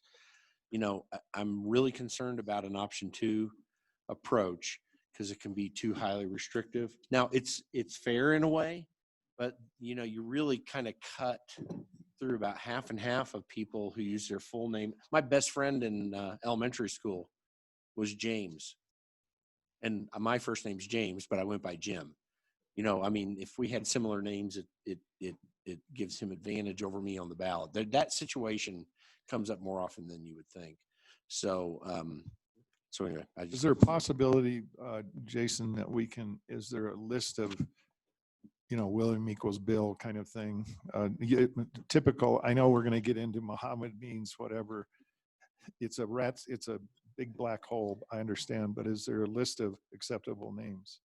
Not that is printed. Again, How about if I come up with the list? An example where that won't work is Paul and Rusty. You know, that, and those kinds of, those unique circumstances are going to come up all the time. Unfortunately, with your remark about the business name, this person up and down said, this is not a business name, this is a nickname. And That's so correct. with that, it happened. Yeah, and So- but it was addressed in point the first. of time. It was addressed in 9 the o'clock. first part of it, where it did say, you know, common type nicknames. And again, there's, Yeah, sure. I don't want to have personal animus towards anyone No, not in at all. regards to this. I want to be loose enough to that even if someone finds a way through, it's going to be rare if we word it right, but I want it to be loose enough that we give people an opportunity to identify themselves. It's fair, particularly in a community our size, but really in any community, it's fair to allow people to identify themselves in a manner in which they're known. I think we harm people on the ballot too much when we do that. But on the other side, we don't want to fashion it with any particular animus. I mean, to be candid, I have personal animus with the person we're running around in circles not talking about, but not deep, but it's there. But I think a particular legal animus is always problematic in law. And we're reacting to a particular situation. I don't think we want to make an example of any one person. I just think we want to clarify this because it puts Suzanne in a horrible situation because on one side, she's got to make a decision. On the other side, she's going to have people on each side of that decision angry with her, people of goodwill for no good reason. And she doesn't need to be put into that kind of a situation because she's trying to be a neutral arbiter of this. So we just want to give her clear direction where she can make a decision. I think we need to support her if we make it tight enough. If she shuts it down and someone brings some point of action, even up to legal action on it, I think we want to give her enough room to make a strong decision to get done what we're trying to get done. And then I think we always have to keep in mind personal animus towards any one person in the way that we write laws is a real problem. So that's why I think we've got, that's one particular reason in this case that we've got to have particular flexibility, because if we go all the way and shut it down, it can seem like that too. And I just don't want to go there. I think we want to give people some flexibility. So I know that's a little long statement, but I feel this is important for us to understand too. So option one is really where we stand now, and it's not going to help her a bit. So unless we strengthen option one, it's not going to help her to make those decisions as she just stated. Because we know when somebody has a business, but she has to take their word for it that it's not, and it just doesn't work. It hasn't worked. We have a perfect example of it. So we need to come up with, it's got to be more language to help her out. Maybe there's some type of reasonable person language that we can put in on behalf of the clerk's authority to determine. And when you look at the overall context, like again, I said the municipal election code doesn't get into the detail that the state election code does to this degree, as far as intending it to be familiar, has to be a nickname that's regularly used, etc. It's not as detailed. The municipal election code is a little bit more void in that regard. And so there is additional language that we're looking for or adding here if that's the way the council goes. But at the end of the day, there is discretion that the election official gets to exercise. And if there is a challenge, we would handle it at that point. To your concerns, I'll do my best to look through this to see other ways that we might tighten the language without becoming obtuse and difficult, and see what we can do. And if there's any suggestions, I would like to see the language that gives the clerk the authority to nix a silly nickname. Like if it's implied in the law, I believe, to be able to do that. But I think we can make it, we can also make it explicit, even if it's. I want her to have the courage and know that we support those reasonable decisions. Well, we could also bring it to council, I suppose. So, the other thing that I will mention is that somebody putting their nickname, that's a huge long thing, is unfair on the ballot too, because it puts this huge long name out there. Now I realize there are huge long names, but Val Carr next to 75 letter name up there, people don't even see it in the ballot, and that was a problem this last time. It's something that people don't talk about much, but it is. It's a problem. Jim or Rusty, or even if my nickname wasn't Val, is not a problem. It's when we get into this obtuse sort of, she's got to have a better feel for what a nickname is, because somebody will say, well, that's just my nickname, and we all know it's not believable, if I will. And to that point, I guess it's not intended to include personas, pseudonyms, pen names, or aliases. So I think that's while those words aren't defined, it does. I think that is where the clerk gets additional discretion, because that's the language that's not included. I just want to agree with Hillary. I think we might want to make that explicit as well. Just and so I people can are add very that. clear, so that when someone walks in the door with an idea, they know what they're up against. And that her decision is final. And I've always said that our decisions, and even the clerk's decisions, should be based on what's the right thing to do, and what makes good sense, and not out of fear of litigation. I think we make decisions without the consideration of fair litigation, because if we're always afraid of that, then we're not going to make good choices. So Yeah, and if we don't give her clear more enough authority. authority or designation, she's going to default to not making that hard choice. Because it can't necessarily come to us, because some of us are going to be on the ballot from time to time. And so it really can't be us that decides that. That's why the election official makes that decision. You don't want to be running against P. Diddy. I'm just telling you, right? So I You gotta get started on that now. really, this is a situation where I would welcome the city attorney to sit with the election official, the city clerk, and really work this out, because I see her out there saying, well, I don't have any different, I've got to make the same decision next time. Yeah. Right? And so we need to fix that. That's what we're trying to do. So maybe work with option one and maybe see if we can't add a little to it to give it more strength and give her more authority. Does that Certainly. does that sound? Well, she already has the authority. That's not the problem. It's the discretion on the definitions. Yeah, agreed. So, That's she where has I full see it. authority right now. So can't we put in the wording that clerk has ultimate discretion? Final decision? At the discretion of the Yeah, chief, at the She already elections she officer. already has that. No, It's her job. Yeah, it's already her So job. technically, that's already a part of the statute. The reason being, without getting too far into the weeds on where we arrived, was the discretion in exercising what does the law say didn't include a lot of the language that's being presented. Okay. So when you're good. looking at what's the answer, yes or no, it didn't include a lot of this clarification language to Okay. help support the decision. Excellent. And so absent some clarification language, and we can work at making this robust without creating, to your point last week at the workshop, we don't necessarily want 4 pages dedicated to this issue in the code. No. We could do it, if that's what council wants me to do, I'll do that. That's your prerogative. But I think to your point, this has been the law for since 1965, generally the municipal election code, and it hasn't been an issue. It was an issue this time, and I'd hate to create far more problems moving forward than we're trying to solve. Yeah. So, but I understand the concerns, and as I understand it, I've got consensus to move forward with option one, adding additional language and clarification as we can, and I'll work with Suze. If anyone has any thoughts or ideas over the next couple of weeks, please feel free to. no, and there are plenty of instances of redundancy in legal code at every level when, and it's most useful when the purpose is, okay, so when, in this case, we'll be able to present it in front of someone rather than telling them it's somewhere else in the code. They see it right there and they see the language. I think part of it has to be that a simple statement that that's my nickname is insufficient. If you can figure out some language about that, and it's insufficient to just say this is my nickname. Seriously, there's got to be some basis on it that helps our election official. What about, this is maybe overreaching, but what about, how we have to show utility bills or a piece of mail or something? Or a history of using Right.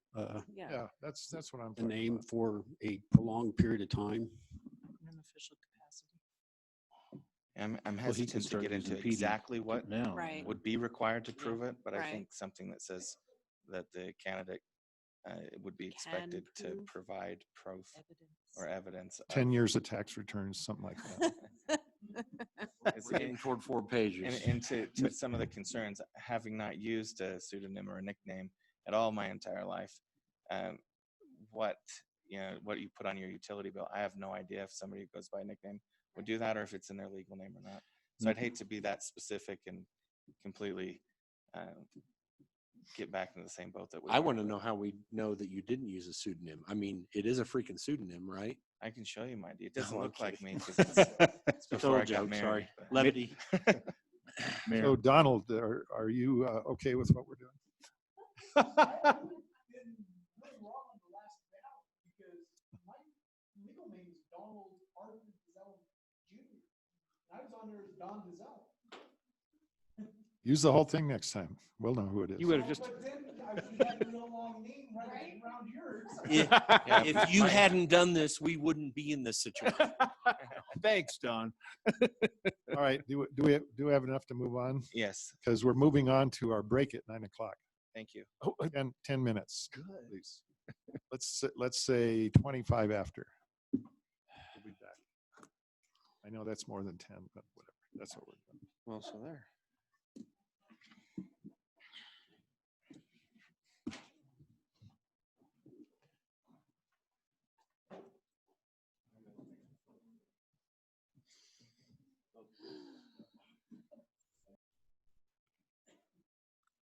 You're good to go. All right, we're reconvening at 9:23, 21:23 for some of us. We've removed 10B and 10A. We finished up. I think we have direction on that. So we're going to 10C, which is nomination of a voting council member for the CML business meeting. Darren Tangeman's already going to be there, and he's volunteered to be that voting person, but we need to discuss this. Darren, if you wouldn't mind. Sure. If not me, I understand the policy primary for that is Councilmember Labar. So either one would be fine. As I said, I'll be there. I would hope that our representative would vote for me on the ballot, because I will be up for the election. Those are two options I'm presenting to City Council. It's on the 25th at 10 o'clock, June 25th at 10 o'clock.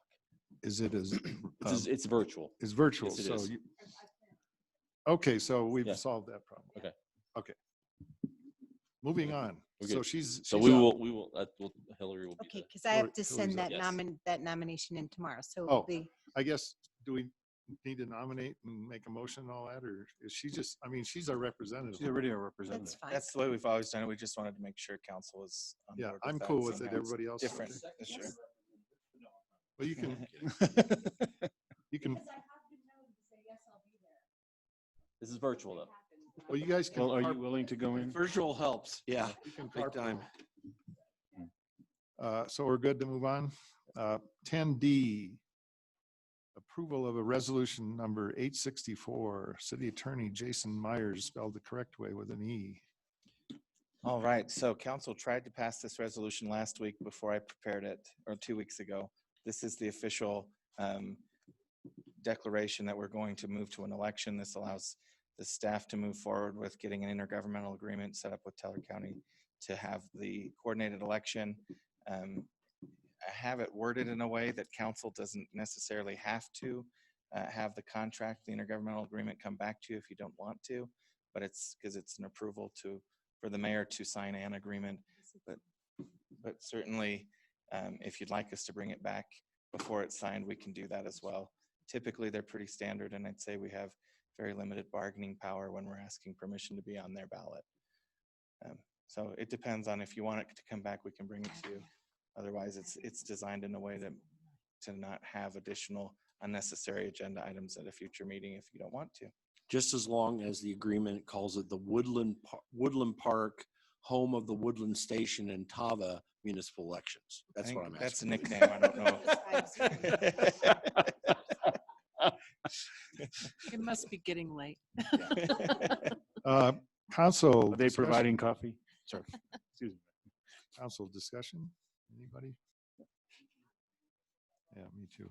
Yeah. Seeing no council questions, we'll move to public hearing. Well, I got it right. I'm gonna first make time. a motion. It would be public comment, which you don't necessarily public have to comment take. first, oh. Public But comment, certainly you yes. can. Anybody want to voice any public comment? Seeing none. I'll There close is a public. Q&A up there. Is that part of Yeah, it? we're responding to it. Yeah, some of them are just comments and not questions. I will entertain a motion. I will move to approve Resolution 864, Series 2020, as presented. I second the motion. Thank you, Suzanne. Neil, Yes. Path, Yes. Zulawaga, Yes. Carr, Yes. Keys, Yes. Labar, Thank you. Motion carries unanimously. Thank you. Okay, here we go. We'll move to reports. Mayor's report. I've got some events in front of me, believe it or not. We have fireworks on July 4th. On the 13th of July, the Chamber Golf Tournament is coming up, so you need to get registered right now, soon. We have the Farmers Market version tomorrow. And the retreat on Saturday for the council begins at noon right here in Chambers. At 9. At 9. And I'm sorry, what did I say? Noon. Oh, You're already I'm showing over up it. at You're noon. already over it. But anyway. So from 9 to noon, I'm sorry, and then from noon to 2, we have council discussions, and the second part of it will be a little primer on priority based budgeting. That's all I have. Mr. Mayor, on that 4th of July, I thought that the fireworks were moved to September. Has that been changed back again? No, we will have city-sponsored fireworks within the city, and we also will have fireworks on the 12th of September as well. So Just pending no fire ban. I have to just add that. that's absolutely true. So, Thanks. Mayor Pro Tem LaBarre. I don't have anything for this evening. We've had good discussion tonight. I appreciate it. Thank you. Councilmember Case.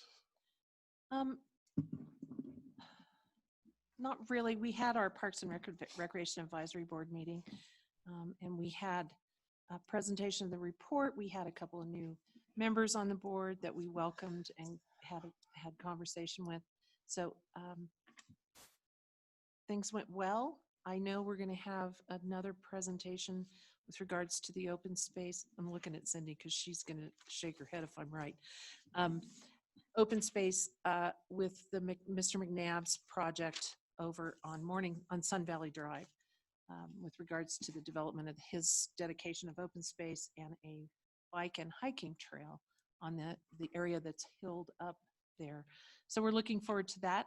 And that's all I have, Mr. Mayor. Thank you. Councilmember Neal. Yeah, I have no liaison meetings to report on, but I do want to take the opportunity to repeat myself to what I was saying about the vote to the citizens. This is a chance for everybody to apply or to fill in the DDA. Perhaps the language of the good old boys was inappropriate, but the citizens saying it's the same people sitting one member or one board after another.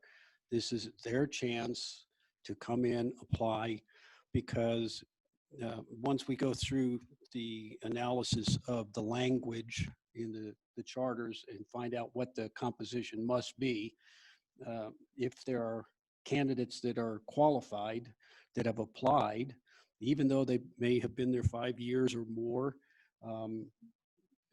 they will probably be reelected if there are no new people to sit on the boards and do the job.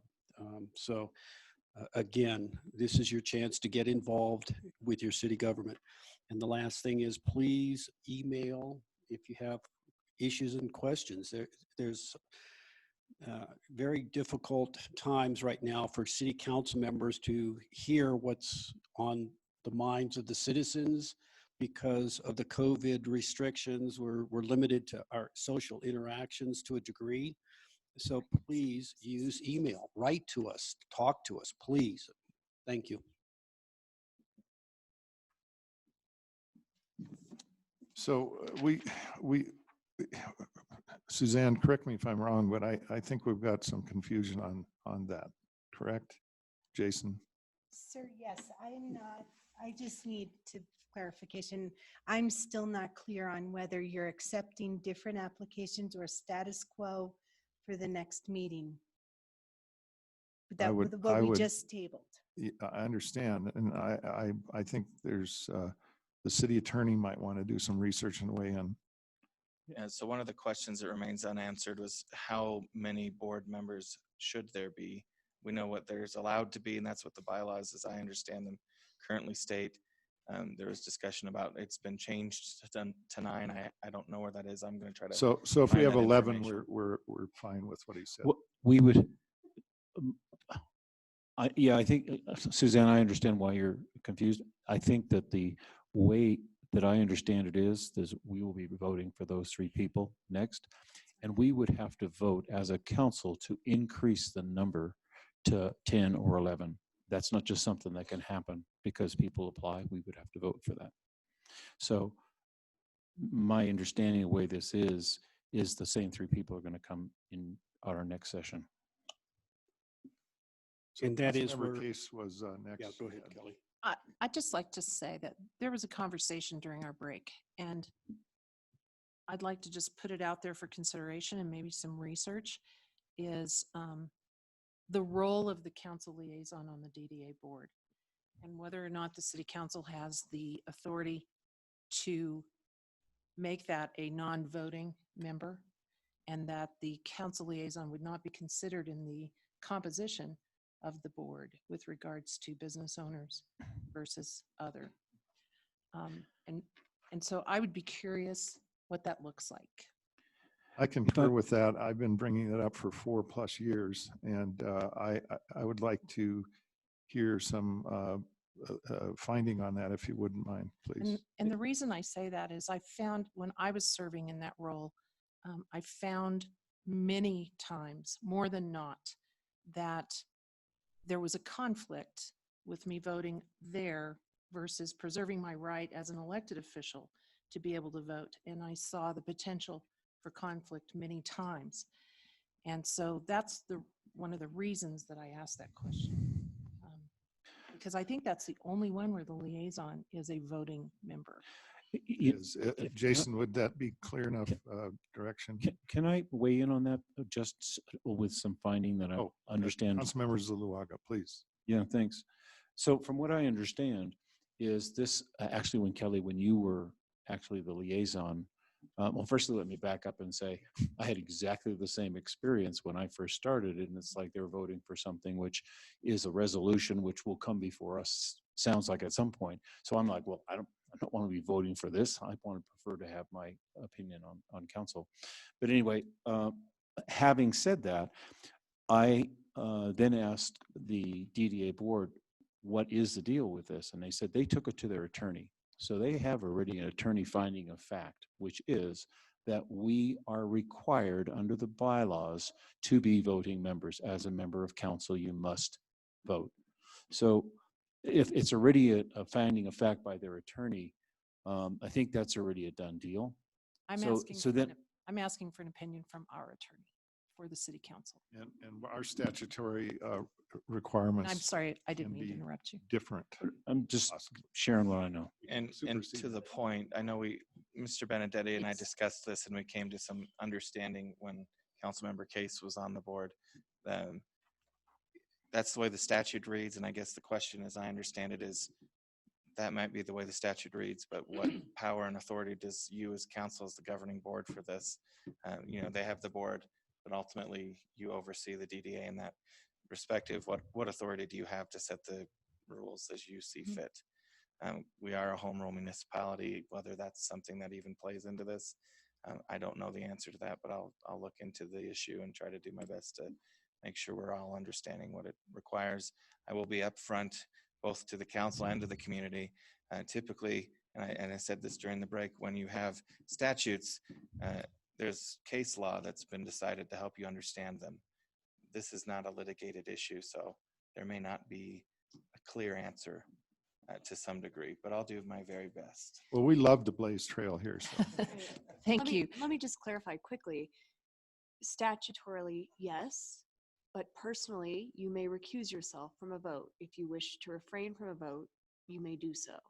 So you are not forced to vote one way or another, just to clarify. So.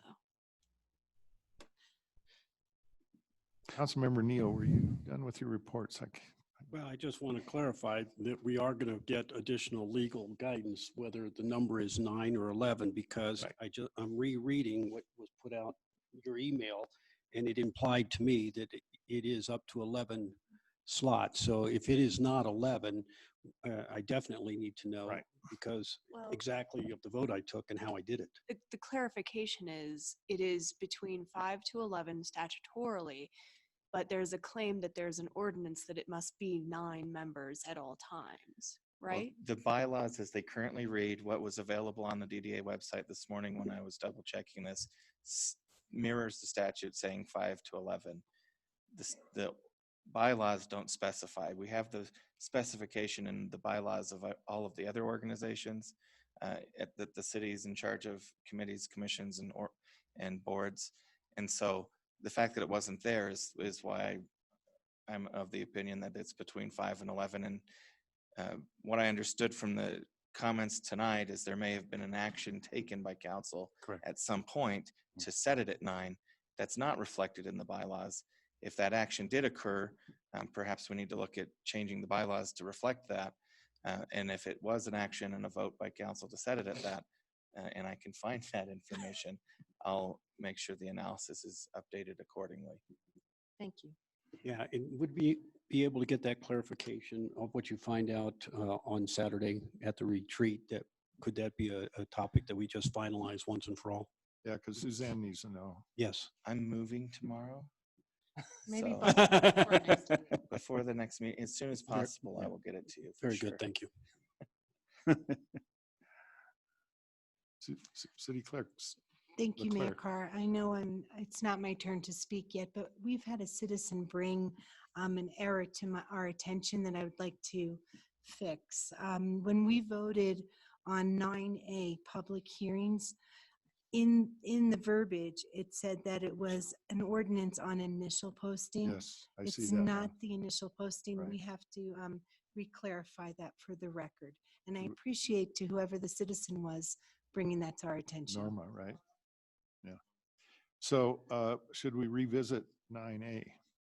We just could probably use a new motion, Jason? Yeah, a new motion to Well, approve I'll- on second reading. I I'd guess. like to make a motion to approve ordinance number 1379, series 2020 on final posting, extending the temporary moratorium to January 23rd, 2021 on accepting applications for detached single-family uses in multifamily suburban and multifamily urban zones. I'm going to second just so I can get my name in the minutes.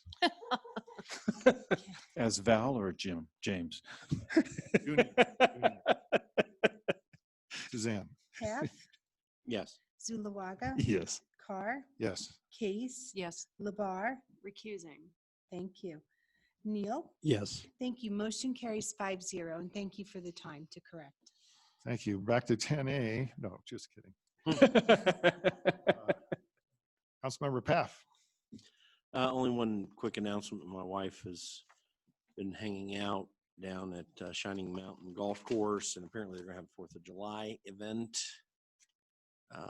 in the afternoon, I believe. But for more details, just encourage people to contact April at Shining Mountain. Thank you, sir. Councilmember Zuluaga. Well, one of my committee reports has been well and truly thrashed out tonight, so we'll just leave that be. The other one is Main Street, and I'll just say Main Street's going through a reshuffle here after all the events of last couple of weeks. So nothing really to report, except that there was a letter that was sent out, but I don't know if it's public. I've heard about it, but I haven't received a copy of it. So there's an official statement they've made. I would just request that Main Street make it available to the public. That's it. Thank you. City Attorney. You gonna put it in the minutes? Is that what you're gonna do?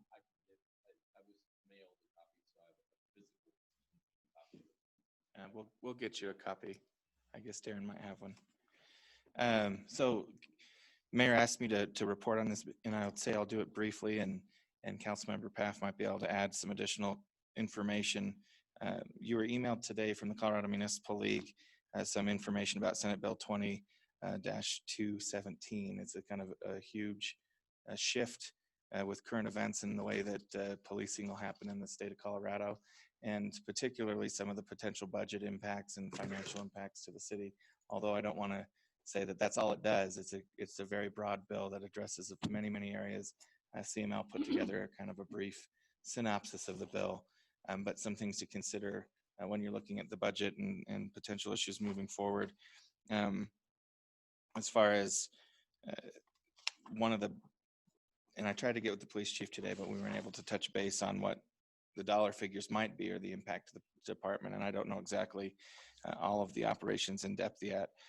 But one of the bigger potential impacts from a financial perspective is all officers will be required to do body worn cameras. I don't know to the extent that we do that currently, but that includes, if we don't, it would be required of all folks, not except for civilian staff.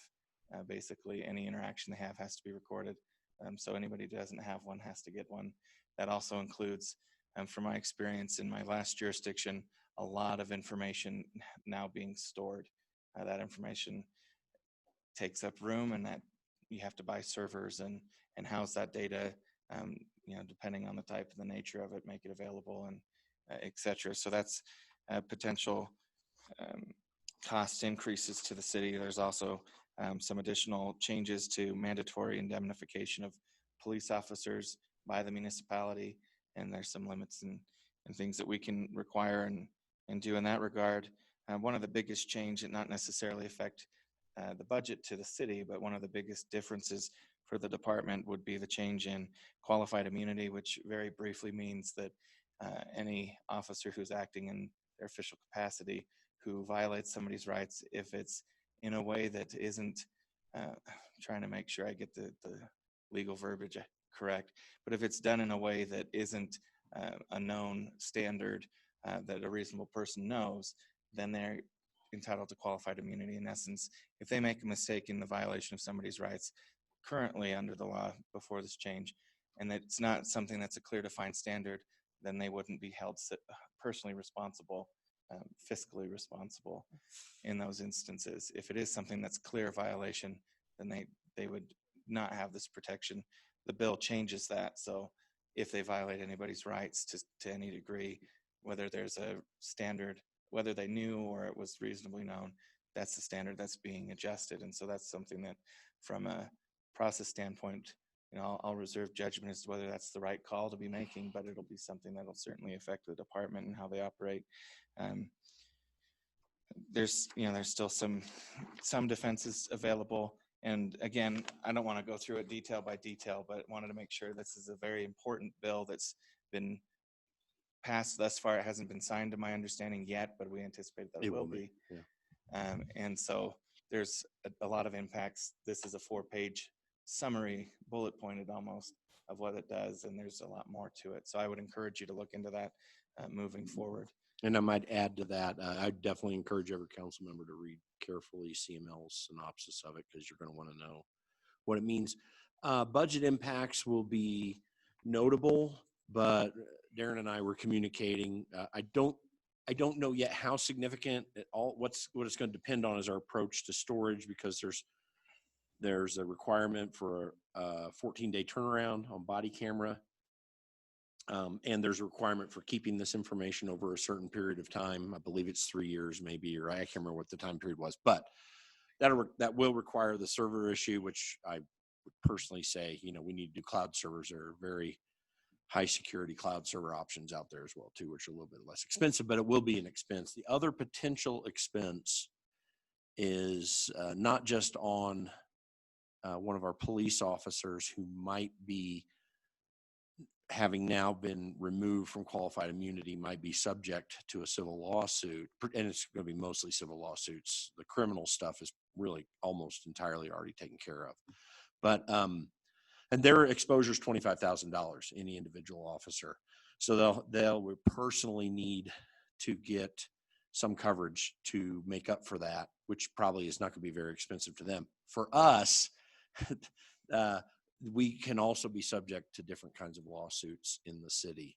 So that may have larger impacts on us. We probably are a very low exposure city, but again, we've got pass through people coming through here. You just don't know what can happen.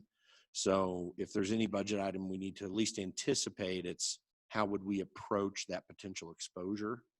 Is that through insurance? Is that through just, putting a fund aside? I don't know what the most effective way to do that would be, but we need to consider that. And again, I don't think we're a high exposure city. I think there are others that are, but we're a higher exposure than other mountain communities because of our pass through. So be aware of that. But those are the two, for a financial impact, those are the two biggest things. There'll be other financial impacts because of how to approach this bill, how to train and that sort of thing. So we'll have to consider that as well. And the other piece with the holding of records and making them available within that time is a potential increase in staffing costs to accommodate that. I'm not aware of how many requests we get currently.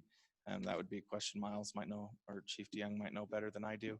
Yeah. But Miles should look at it. And by the way, for the public that may not be familiar enough with me, I'm the Chief of Staff for the House Republican Caucus in Denver. So I'm dealing with these things on a daily basis.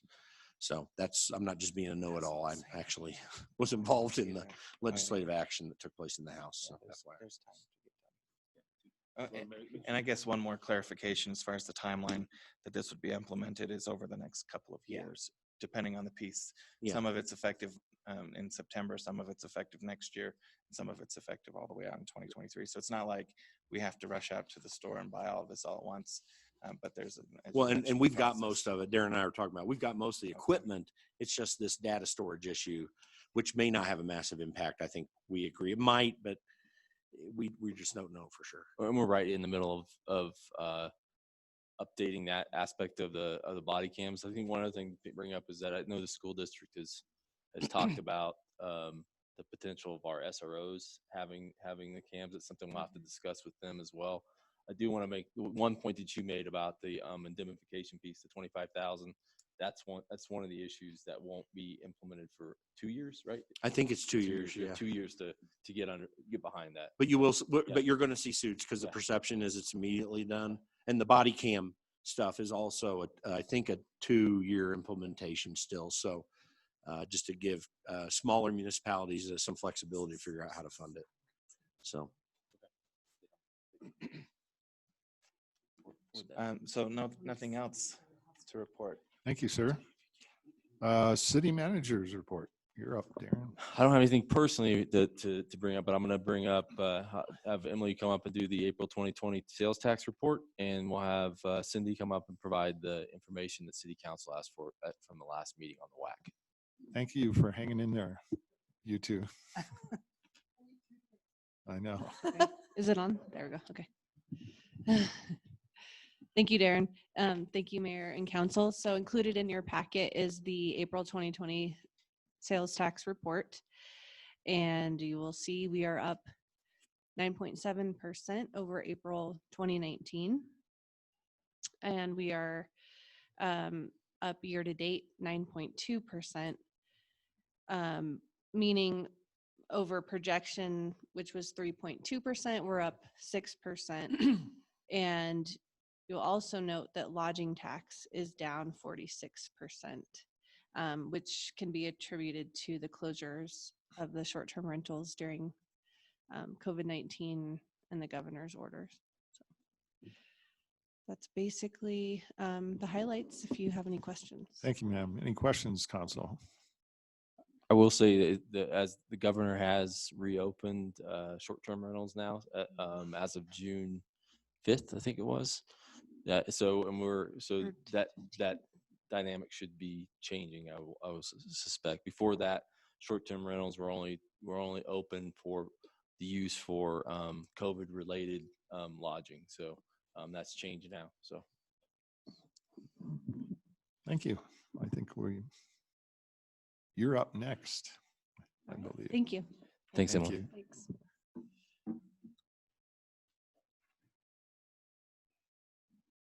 I don't think you have to worry about anyone falling asleep in your audience because those chairs are so uncomfortable, they'll keep you awake. Just on a side note, good evening, Mayor Carr and City Council. In your council packet, you had received the Aquatic Center quarterly reports, including our totals report and then the detail report. These reports are generated using our registration software. You will see our first quarter had a total of $55,338 in revenues and $103,831 in expenses for a recovery rate of about 53%. Due to the COVID pandemic and the facility closure, there were no revenues in the second quarter, but there were $21,147 in expenses. The second quarter staffing expense is there because we took advantage of that closure and conducted our fall maintenance. So we retained some staff during that time to conduct maintenance while we were closed. And then we also were right in the process of changing our registration system. So we transferred our pass holder information from our old system to our new system.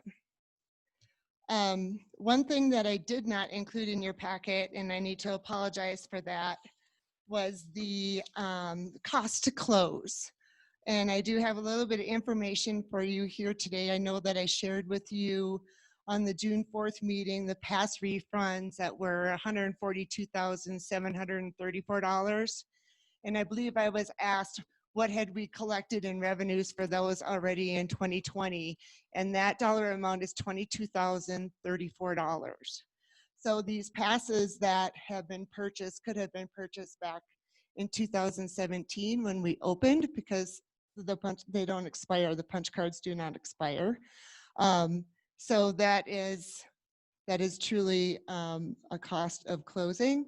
I did take the March, April, and May average for our utilities and then times it by 7 to just show what that average cost would be for IREA, which is our electric. And that would be $18,424.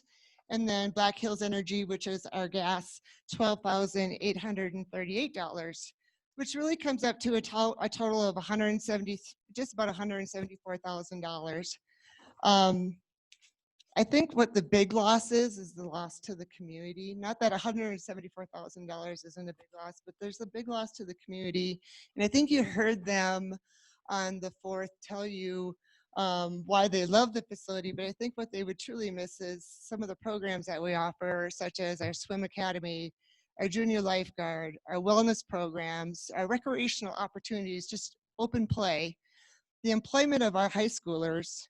Our 3rd and 4th grade learned to swim, our high school lifeguard accredited class, our high school swim team, our peak swim team, and then finally, just all the donations that were made by our community, our local businesses, and then our funders supporting just the building of the facility. I think there may be a loss of trust in the city if we needed to do any future large fundraising cases at that time.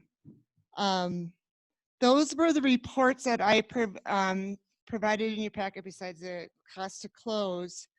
I can take questions now, but what I really am excited to report to you is our reopening information that we have to share with you. But if I would be happy to take questions if anyone has any on the on the reports, or if I missed something in my notes that I was supposed to bring back to you. I want to speak up about this. There's a bunch of social media misrepresentations that the city council closed the pool down or is looking to do that. That's absolutely patently disingenuous and untrue. And I wish that some of these highly responsible citizens who are doing this would take note that we're trying to open it up as best we can and as quickly as we can to full operation within the restrictions that the health board has given us. And so I would like people to actually look at facts instead of hearsay, and that includes some very responsible members of our community that I'm disappointed in their jumping to conclusions. So thank you for your presentation. I appreciate it. Sure, can I give you just a quick update on our 1 week of reopening? Yes. Thank you. I'll try to be quick because I know it's getting late and you guys have more business to do. But at our last meeting, I know I told you that our proposed revenue for our first week of operations was $2,408. To date, actually, it was probably about 11 o'clock today, we had already collected $2,670 in revenues, and we're still getting registrations coming in or reservations coming in. So the recovery rate that I had told you on the 4th was 47%. So as of today, it was actually up to 52%. And that's still growing because we still have open swim times that are available.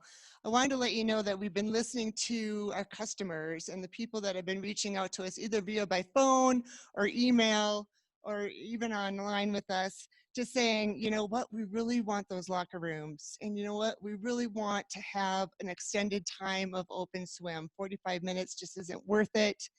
And so in our phase 2, which starts on the 22nd of June, we will be opening up our locker rooms, not the cabana area yet, but just the locker rooms. We want to make sure that we can manage that. Our max capacity in the leisure pool, we can do 50. So we're going to go from 25 to 50, and then we're going to make those time slots 90 minutes. So I think those will fill up very quickly with those adjustments. We're also adding another day in our laps, or another time in our lap swim, Monday through Friday from 12 to 3. We're going to have 2 lanes available, while the peak swim team is using the other 3 lanes. We need to have a guard there anyhow, so we figured we might also open it up. With that, our revenues we're projecting for phase 2 is $4,285, and our expenses would be $5,990. which is coming out to about a 71% recovery rate. So we're working really hard to show you guys that we can do better, but we just need to do it slow, and we need to follow the guidelines of the state. Now the state in our county, they might have a little bit or looser because we can open up that whole facility, but once we start opening up that whole facility, more staff has to come in. And as you saw in the quarterly reports, our staff, besides utilities, are our largest expenses at the facility. So everything's running really well. Everyone's grateful that we have the facility open, and I just want to thank you for your time, and if you have any questions. I want to thank you very much. My wife and I are lap swimmers, and you and your staff have been very, very excellent in helping us try to get our reservations, and they've been jumping through hoops for everybody, I assume, not just us. And there's some glitches when you open up, there always is, and they've responded to them almost instantaneously. And I think they're doing a great job, and with these circumstances that they've been put under. And I want to congratulate you and your staff for your job well done. Thank you. I'll make sure I pass that along. I know one of the things that they've been telling me is that they are staying on top of all the phone calls. And it's not just the opening, it's the opening with a brand new registration software. There's navigation issues, and we're all learning together, but we're working through it, and everyone's, I think, is generally happy. Excellent. Council. Go ahead, Kelly. I'm the third one to put my hand up. Oh, Go did you? right Okay. ahead. I'll recognize you first. Councilmember Zuluaga. So one is from a community member. Are the bathrooms closed? Our locker rooms and cabanas are closed, but we have a bathroom in the party room, so we have been using that one for our restroom. You might like to tell the rest of them, because there's been some bladder concern in the community. So Do you mean like out on social media? Is that where you, because I know everyone that's using. personally said the way it's being open sucks. There's no bathroom facilities, and of course the lockers as well. So Yeah, if but you they'll could be make opening that, up on Monday. yeah, that would be, and that was elderly. So my other question though. Yes. So that's just feedback. Thank you. My other one is, you talked very fast, and I know the seat was uncomfortable, and I'm sorry for that. I think not you your could bring your own cushion though. I think that's okay. You said something about the loss to the community, and then you listed all these things. Are you saying that there's a perception that there's a loss to the community about the way it's being open? It wasn't clear to me why you talked like you did about the donations and the funders and loss of funders and stuff. What are you trying to say? So I think that the question, how I heard it anyhow on the 4th was, what would the cost be if we closed the facility or it never opened? What does that look like? And so I came up, I have our passes that we would need to refund, and then our utilities that we would still need to run at a minimal if the facility was closed like it had been before. So what I was trying to address is that it's not just monetary, but there's also a community loss if that facility is closed. You know, they're missing out on these type of programs, and the people that donated will feel like their money was used to build something that's not being used. I guess this kind of goes to what the mayor was saying before about there's this whole notion that council wants to close the pool. And I'm just wondering why the discussion even goes there when we're all being driven by COVID regulations from the state. So I'm just like, how come this bad press is being created like this? We're looking at numbers. What I think, and tell me if I misunderstood this, the only reason that we had such a good discussion about the pool at our last council meeting was because it was a light item that was on the budget, which the city manager has, which we normally just rubber stamp it. But because there's so much question about the pool and there's so much tension in the community about the fact that it's way over budget, not only in its build, but it's an operation, what's it look like? And I think we were just getting language out there for people to understand what are the parameters. It's not like people don't like the pool. It's not like there's not special interest. There's a really good lobbyist for the pool. I mean, it's really clear to me that they're real dialed in terms of how to lobby, particularly the little daughter. Love me. That's exactly what I was going to say. Yeah, that was great. So, I'm concerned that even in how you presented this, there's just all this sense that council has said, no, we don't want to have the pool open. And who's fomenting that? And why are they fomenting it? And really, it's a matter of, like you said, and I thought it was very valuable for council to hear, that it's all the staff's concern to bring this up so that it's not running at such a loss. And that's great news for the community to know. Great. And it helps the community think creative ways. What can we do to actually drive business to the pool and let it be, a great feature that's if not profitable, at least comes back within the margin of what the city initially intended it to be, which I thought was somewhere in the $90,000 to $100,000 cost instead of $330,000. So anyway, I just wanted to understand why you're bringing those negatives up. And it kind of goes back to the whole thing of council was looking in the media saying, oh, we want to keep the pool closed. So I don't know where the message came from that the council didn't want to open the pool. I just wanted to reiterate some of the statements that came through last time we met. Just stating, and you're right, it's not a financial one. And when I'm supposed to be reporting to you financially, I'm giving you some heartstring information, and maybe I should just let that out. I'll take that to heart for future presentations, and I won't put that in there. So to speak. Take it to heart, so to speak. Yeah. Sorry.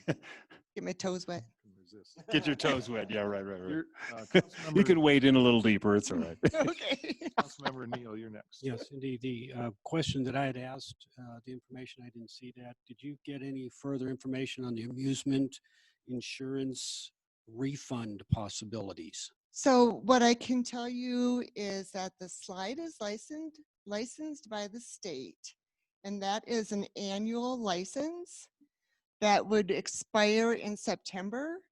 And Suzanne, correct me if I'm wrong, but our insurance company insures that entire building, and I don't believe that they have a separate policy specifically for the slide. That's correct. It's not separately rated. It's part of the whole package.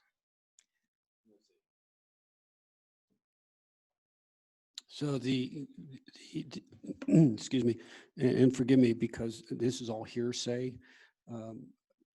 What I had been told was that we have an amusement park license rider on top of a regular swimming pool insurance policy, because we are not just a swimming pool, we're an amusement park. So what I'm hearing you say is the hearsay I had been given is incorrect. It's not a rider. It's one policy. And I guess different than the car insurance industry, who is forced to give rebates because they've overcollected. Um, the swimming pool industry is not required by any law to give some form of rebate. The rebate answer, I don't know the answer to that, but from an insurance standpoint, I can tell you that it's all part of the package. It's not a separately rated thing, the pool. We have to treat it differently because it's a slide. We have to have it inspected. And then we have to pay for the license, which is a couple $100. Well, the inspection is required for the license, for the state license, and the amusement park license is just the slide. Has nothing to do with the rest of the facility. If we didn't have that slide, we wouldn't have an amusement park license. And for that, it's $630 annually to license that slide. That's helpful. Thank you. Yeah, and I guess the difference is the citizens, meaning what I'd heard, it's not an insurance rider, it's an actual license fee, and it's $650. Close, 630. Yeah, you're right. Okay. Yep. And then the last question is, I just want Darren a thumbs up. You're still comfortable with your phases that you have briefed to the council, correct? Yeah, we had that. I did discussion already with Cindy and Ryan. Actually, we've had discussions about because we're doing a pretty good trajectory in terms of, you just saw the sales tax revenues. Obviously, we want the next one is remitted on the 20th of June for May. That will give us some very clear direction. We're right now 6 point whatever it is, 6% generally above projections for the year. I mean, that was generally kind of what we were looking at last year. So we're pretty much aligned with what we did last year. We're not in a bad place, but I want to make sure to have that last data point. The anything that we do in terms of until we get that last data point is to look, ensure that we get. I think Cindy's confident that we can get a 70% cost recovery. Generally, about let me throw you under the bus, Cindy. So I'll let you we've had that discussion. I'll let you answer that. So, like I stated, for phase 2, our projection is a 71% recovery. And that's our intent. We don't see phase 2 ending for quite some time. And if it does, it will still just be another step up of how many people can we get into the pool? Do we extend hours? Because the more people you put in the water, the more lifeguards you need to have to watch that water. And then, of course, as you know, the more hours you work, you have more staff that are coming in to cover up those hours. So right now, our system seems to be working really well. We'll continue to listen to our customers, see what's working, see what's not working, and then follow within the guidelines of the Teller County and the state guidelines. And I'll just add, so last year, I think last year the cost recovery percentage for the Woodland Aquatic Center was 54%, I think. And our goal this year was to get it up to 60. National average for aquatic centers without those additional facilities that are in the phase 2 or phase 1A or phase 1B or whatever that is that the dry side. Mr. Carlson has talked about to people was generally between 60 and 80%. So we're right in that middle area. We want to obviously continue to improve where we're at, but the programming that Cindy and Ryan are doing will keep us in that 70% cost recovery, which is 15, 16, 70% above where we were last year. So we're in a good place in terms of the operating cost recovery for the facility in this limited capacity. It's somewhat limited.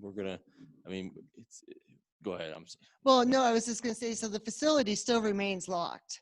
So the reservations get to come in, we lock the doors, they get their swimming time. We let them out the south door, we let the next group come in, lock the doors again. So there's not that social aspect of it where you don't need all of that staff, your front desk, and so on. So right now we're running as efficiently as we can with the reservation system. And it seems as though everyone is, as far as our customers, are very comfortable with that, other than they just wanted a little bit more time for open swim and they wanted those locker rooms. That's what we've been hearing. Yeah, and I just want to make sure you understand where I'm coming from. And it's kind of tied to what Robert has said and what Val has said about, the city council is getting a bad rap that we were trying to close it. And in fact, we've taken no action. in fact, at the discussion about the pool, we didn't even make a motion to intervene with what the city manager, his current authority is with his budget and his plan. And all I'm wanting to hear, and this is for the fiscal conservatives listening, that he's assuring us that he's still capable of executing his plan based on his numbers that he's seeing, revenues and expenses and revenues. And I am not going to intervene at this point in time, as long as I hear the assurances that you're giving us. But it does go to, I hope the citizens understand, we have taken no actions to close it or to open it. We're monitoring the situation. I agree with you. Thank you. It wasn't city council that closed us. It was the COVID pandemic that closed us. Correct. And when we came on June 4th, we were here just to be so excited to let you know this is our plan to be opening. And this is our plan that we were going to send to Teller County for a variance. But that very same day that we came to talk to you, the state opened it for us. So it was just exciting for us to come to you and share a plan to be able to open up for our community. That's what our intent was. And I appreciate the trajectory you're on. It's an excellent trajectory. I think Councilmember Case was next. Thank you, Mr. Mayor. Just wanted to acknowledge a couple of letters I received that I shared with the city council about a few things and opening up opening up all the way. There are people that depend on the lazy river and the other side for some physical therapy and health needs. And then there was a comment about accommodating the handicapped. It's really hard for them to exit the back and have to walk around the building. Maybe we could make some accommodations for the handicapped to go back out the front door just for ease of movement. I want to just make a couple comments about some things that were said. This council and the previous council, I can assure you that we did not rubber stamp anything. We spent months working on a budget, going through them very thoroughly, and there's never been a rubber stamp for recreation or anything. The loss or the operating deficit that the pool sees, one of the reasons I ran for this seat was because of my concern over the swimming pool, the capital expense that was incurred, and the spending that was incurred to the point that this city was just about bankrupt.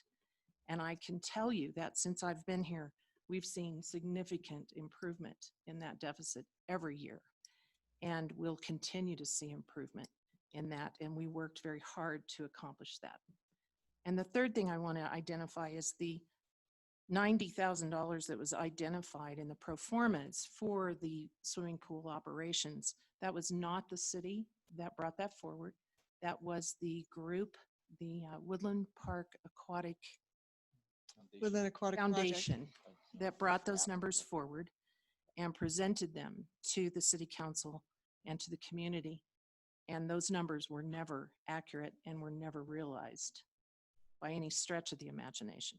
And so I just want those facts to be on the record. And that as long as I've worked here as the finance director for 17 years, I can tell you that the council put us through the ringer with every budget, and I never saw a council rubber stamp anything. So thank you. If I can, I do want to say one thing, because I think it's important that it's a great comment from a council member Case, in that there was our staff was approached with those numbers, and I will tell you the staff was not comfortable. I would say, I'm not going to say we're completely opposed to it, but it was a very, very aggressive. Those were very aggressive numbers that were above the national average. I mean, I'm not sure how we would have ever achieved. We're talking above the highest numbers that aquatic centers achieve in the nation. And so the staff was not comfortable with those numbers, but it was proposed to the community because it was I think it was above 80%, and the national average is the range is between 60 and 80%. So it was a difficult position to place the staff in. And I just want to make sure that I wasn't here when it happened, but it's something that we absorbed and we're working through, and we're going to continue to try to improve every year. It was just everything associated with the pro formas, the revenues, everything was grossly under and overstated. So I just want that to be the record. It was something that I questioned, and so we have it now, and we're really making strides in doing good and improving those deficits. It will never pay for itself. They don't. Just like recreation programs don't pay for themselves. So, and I look forward to working with you all in continuing that effort, finding ways to make it work better. Thank you. Thank you. Thank you, Director Keating, for your presentation. Thank you. Thank you very much for your time and for the great conversation. I appreciate it. Thank you. Thanks, Cindy. Is that it for you?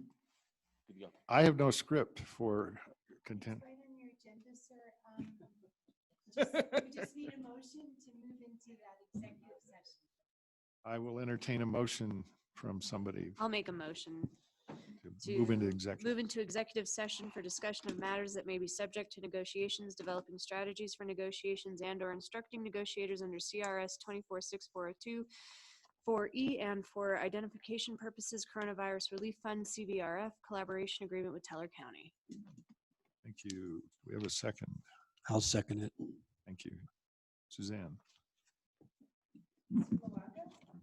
Yes. Yes. Yes. Yes. Yes. Yes. Yay, we win. Okay. Thank you. You don't vote for that. Yeah, it's upstairs. We're going up. And we have a digital recorder. We had it last time. Derek. I'm just saying, We already used it. pretty fantastic.